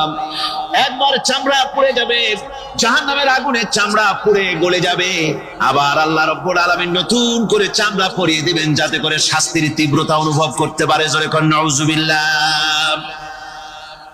আমার ভাইরা, জাহান্নামীরা ক্ষুধার যন্ত্রণায়, তৃষ্ণার যন্ত্রণায় আকাশের দিকে তাকায় থাকবে, উপরের দিকে তাকায় থাকবে, বলবে, আরে যদি একটু বৃষ্টি হতো, মেঘ হতো। হঠাৎ করে দেখবে যে উপরে কালো মেঘ হয়ে গেছে, মনে করবে যে এবার বুঝি বৃষ্টি হবে, পানি পান করব। মেঘ তারা দেখতে পেল, মেঘের ভিতর থেকে অল্পক্ষণের ভিতরে গরম পানি পড়বে, এমন গরম পুঁজ, এমন গরম রক্ত পড়বে, যেগুলি পান করলে পরে সঙ্গে সঙ্গে পেটের নাড়ি ভুঁড়ি আর কলিজা পিছনের দরজা দিয়ে সব বেরিয়ে যাবে। নাউজুবিল্লাহি মিন যালিক। আয় আল্লাহ, এই কঠিন অবস্থা থেকে তুমি আমাদেরকে হেফাজত করো। জোরে বলেন আমিন। সবাই বলেন আমিন। আমার ভাইয়েরা, তামসার ব্যাপার নয়। ও যুবক ভাইয়েরা, শিক্ষিত ভাইয়েরা, তামসা করার ব্যাপার না। দুনিয়ায় খেল তামাশা ফুর্তি করার জায়গা না। जगह जी लगाने के लिए ये दुनिया नहीं है, ये इबरत की जा है, तमाशा नहीं है। দুনিয়া উপদেশ গ্রহণ করার জায়গা, খেল তামাশা করার জায়গা না। এই পৃথিবীতে আল্লাহ রাব্বুল আলামিন বলেন, নাফরমানি করলে পরে জাহান্নামে যাবেই, জাহান্নামে যেতে হবে। ওই জাহান্নামীদেরকে কি খেতে দেওয়া হবে? আল্লাহ পাক বলছেন, শোনো, খেতে দেব কি? তুসকা মিন আইনিন আনিয়া, ফুটন্ত গরম পানি তাদেরকে পান করতে দেওয়া হবে। লাইসা লাহুম তুআমুন ইল্লা মিন দারি, কাঁটা যুক্ত ঘাস তাদেরকে খেতে দেওয়া হবে। লা ইউসমিনু ওয়ালা ইউগনি মিন জু, এই খাবারে তাদের শরীর পরিপুষ্ট হবে না, আর ক্ষুধাও নিবৃত্ত হবে না। আমার বন্ধুগণ, এমন কঠিন জাহান্নামের অবস্থা থেকে মাপ পাওয়ার জন্য ইমানের জোশ আসতে হবে, ইমানদার হতে হবে, আর নাফরমানিকে ছেড়ে দিতে হবে। জাহান্নামে যখন মানুষদেরকে নিয়ে যাওয়া হবে, জাহান্নামীদেরকে, ইযা উলকু ফিহা সামিউ লাহা শাহীকান ওয়া হিয়া তাফুর, যখনই ক্ষুধার্তহীনদেরকে জাহান্নামের দিকে নিয়ে যাওয়া হবে, আজ তো খুব মাতবাড়ি, কত ভক্ত আছে, তারপরে কত শক্তি, কত কিছু, কিন্তু আল্লাহর দরবারে যখন হাজির হবে, কোনো শক্তি তখন কাজে লাগবে না, কোনো শক্তি কাজে লাগবে না। জাহান্নামে যখন তাদেরকে নিয়ে যাওয়া হবে জাহান্নাম। তখন গোসায় ফেটে পড়তে থাকবে, জাহান্নামের ভিতর থেকে গর্জন আসতে থাকবে, তাকাদু তামাইয়াজু মিনাল গায়জ। জাহান্নাম যেন গোসায় ফেটে পড়তে চাইবে। কুল্লামা উলকিয়া ফিহা ফাওজুন সাআলাহুম খাযানাতুহা আলাম ইয়াতিকুম নাদির। জাহান্নামের পরিচালক বলবে, ও আল্লাহর বান্দা, কেন আজ জাহান্নামে আসলি, কেন দোজখে আসলি? আলাম ইয়াতিকুম নাদির, তোর কাছে কি কোনো ভীতি প্রদর্শক কেউ যায় নাই? কোন নবীর কথা কি শোনো নাই? কোরআনের কথা কি শোনো নাই? হাদিসের কথা কি শোনো নাই? জাহান্নামে কেন এলি? এত বড় খারাপ জায়গা কেন আসলি? শোনো নাই কি কোনো ভয় দেখানো কেউ কি সব সতর্কবাণী শোনায় নাই? বেঈমানেরা বলবে, ক্বালু বালা ক্বাদ জাআনা নাযীর। হ্যাঁ, আমাদের কাছে এসেছিল, আমাদের কাছে ভীতির প্রদর্শনকারী এসেছিল। ফাকাযযাবনা ওয়া কুলনা মা নাযালাল্লাহু মিন শাই। এসেছিল কিন্তু আমরা বলেছি বেটা মিথ্যে কথা বলে। জোরে কর নাউযুবিল্লাহ। বেটা মিথ্যে কথা বলে। কিসের ব্যস্ত, কিসের দোজখ? খালি খালি দোজখের একটা ভয় দেখাইয়া দুনিয়ার এই টাটকা সুখগুলি নষ্ট করতে চায় এরা। পয়গম্বরদেরকে এরকম বলেছে, আর আলেমদেরকে যখন কোরআন হাদিস থেকে বলা হয় তখন বলে এরা জানি দোজখের কথা কইতে, দোজখ কিসের? আর ব্যস্ত সে তো এক অসভ্য উদ্যান। জোরে কর নাউযুবিল্লাহ। এমনি করে তারা তামসা করে। ওরা বলবে, আমরা এসেছিল ভীতি প্রদর্শনকারী, আমরা মিথ্যে মনে করেছি, বলেছি ওটা মিথ্যে কথা, আর বলেছি আল্লাহ এই ধরনের কিছু নাজিল করেন নাই। জাহান্নামীরা বলবে, ওয়াকালু লাউ কুন্না নাসমাউ আও নাকিলু মা কুন্না ফি আসহাবিস সাঈর। আরে লাউ কুন্না নাসমাউ, তার মানে হলো যদি আমরা শুনতাম অর্থাৎ মানতাম, যদি নবীর কথা মানতাম, কোরআনের কথা যদি মানতাম, আর যদি ভালো করে বুঝতাম, মা কুন্না ফি আসহাবিস সাঈর, তাহলে আজকে এই জাহান্নামের কঠিন শাস্তি আমাদের লাভ পেতে হতো না, জাহান্নাম থেকে বেঁচে যেতে পারতাম। কি সর্বনাশ করলাম, বুঝি নাই, যা কিছু শুনেছি মানুষের কথা মতো শয়তানের ওয়াসওয়াসায় পড়ে তো ভুলই করলাম। সেদিন যতই আফসোস করা হোক না কেন, এই আফসোস কোনো কাজে লাগবে না।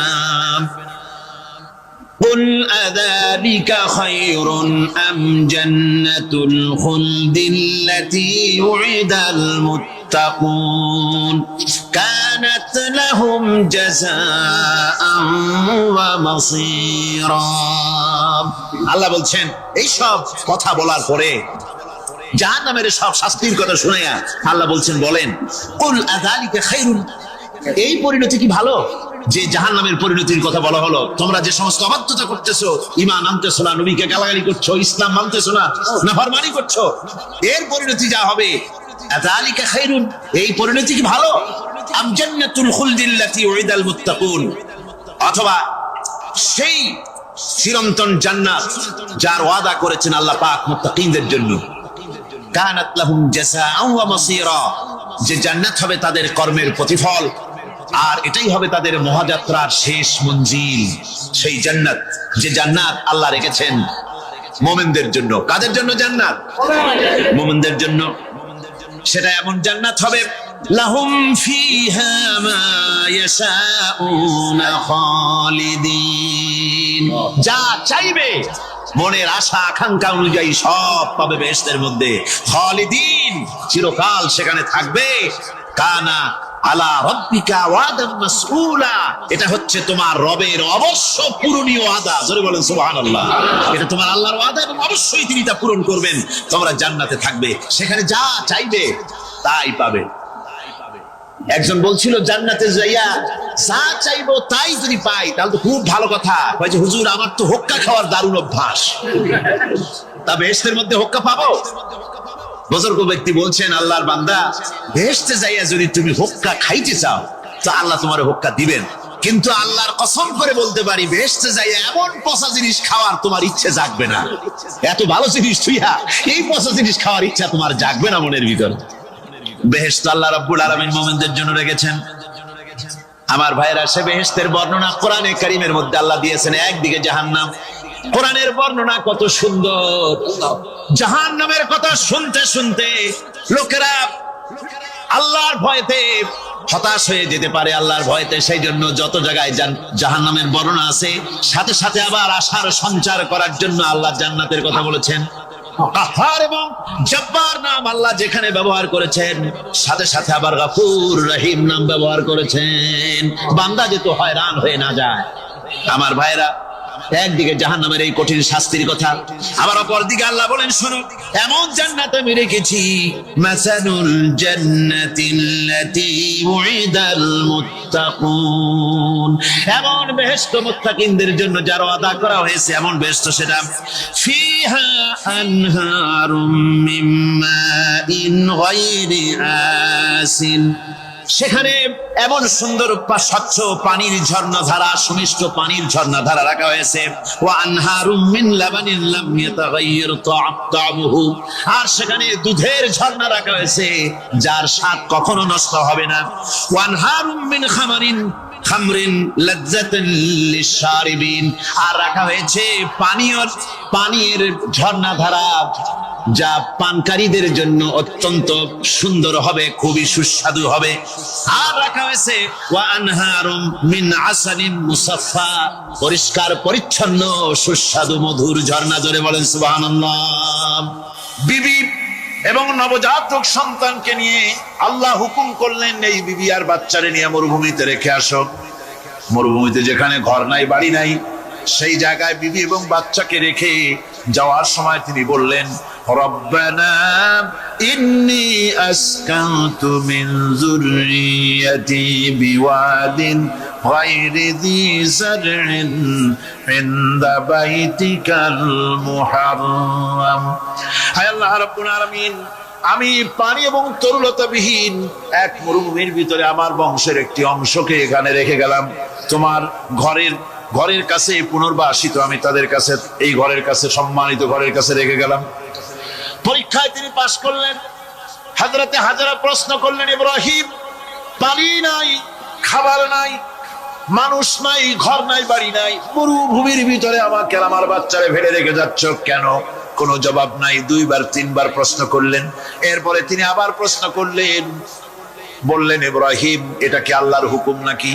হযরত ইব্রাহিম আলাইহিস সালাম নিজের কলিজার টুকরা সন্তান আর বিবিকে রেখে যেতেছেন ভারাক্রান্ত মন নিয়ে। তিনি আকাশের দিকে আঙ্গুল উঁচু করে দেখালেন। হযরত হাজরা বুঝলেন তিনি তো আল্লাহর পয়গম্বর, আমার কোন অপরাধে এভাবে ফেলে যাওয়ার কথা নয়। তিনি বুঝলেন এটা আল্লাহর হুকুম। হযরত হাজরা বললেন, ইব্রাহিম রে, নিশ্চিন্ত মনে বাড়ি ফিরে যাও, আমার মনে কোনো চিন্তা নাই, কোনো পেরেশানি আর এখন নাই। আল্লাহর হুকুমে যদি আমাকে এই মরুভূমির ভিতরে ফেলে যেয়ে থাকো, তাহলে আমি ওই আল্লাহর প্রতি এতটা ভরসা রাখি যে এই মরুভূমির ভিতরে জল পানি শূন্য, খাদ্য শূন্য জায়গায় আমি আমার বাচ্চাকে আল্লাহ রব্বুল আলামিন না খাওয়াইয়া মারবেন না। দ্বিতীয় পরীক্ষায় পাশ করল। 3 নম্বরে পরীক্ষা হলো, সন্তান বড় হয়ে গেছে, বুদ্ধি হয়েছে, দৌড়াতে পারে। আল্লাহ রাব্বুল আলামিন হুকুম করলেন, ছেলেকে জবাহ করো। কত বড় আগুনের পরীক্ষা! কোরআন শরীফ বলছে, হযরত ইব্রাহিম আলাইহিস সালাম নিজের ছেলেকে ডেকে নিয়ে বললেন, ইয়া বুনাইয়া ইন্নী আরা ফিল মানামি আন্নী আযবাহুক ফানজুর মাযা তারা। হে আমার কলিজার টুকরা সন্তান, আমি স্বপ্নে দেখেছি যেন আমি তোমাকে জবাহ করতেছি। তোমার রায় কি, তোমার মত কি, আমারে শোনাও।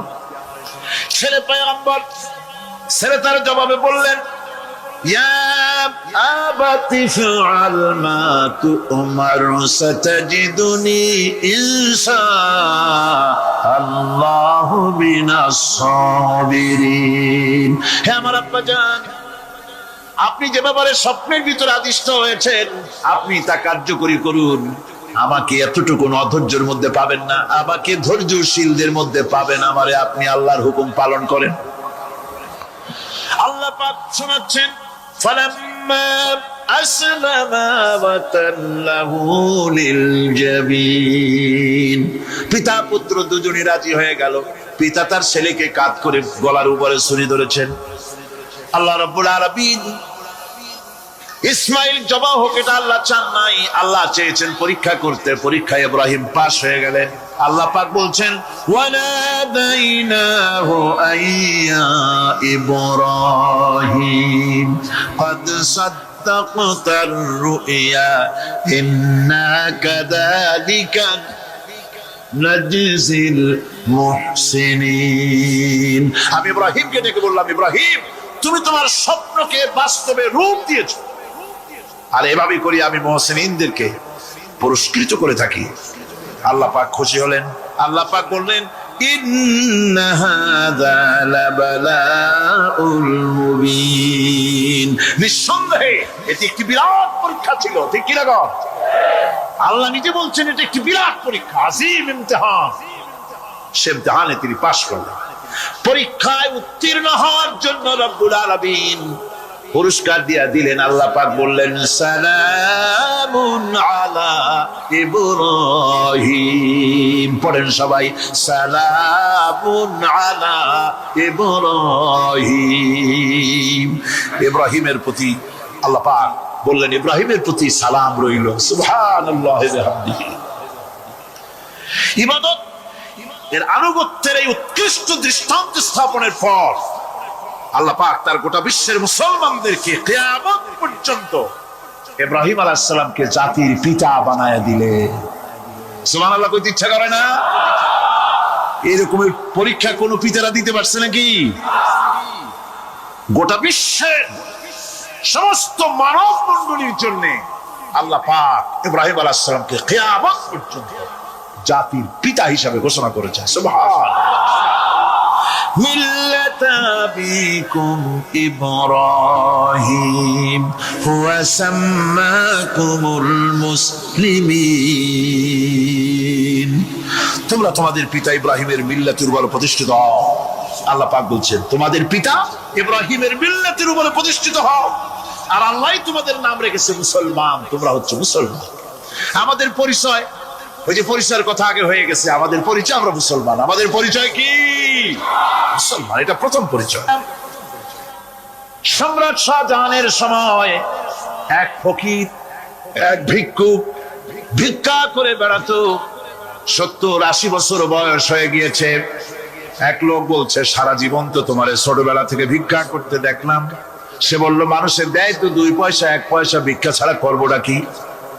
লোকটি বলল তোমার একটা পরামর্শ দেই, একদিন সম্রাটের কাছে গিয়ে যে দেখো একবারে যা দেবে খাইয়া কুলাইতে পারবে না।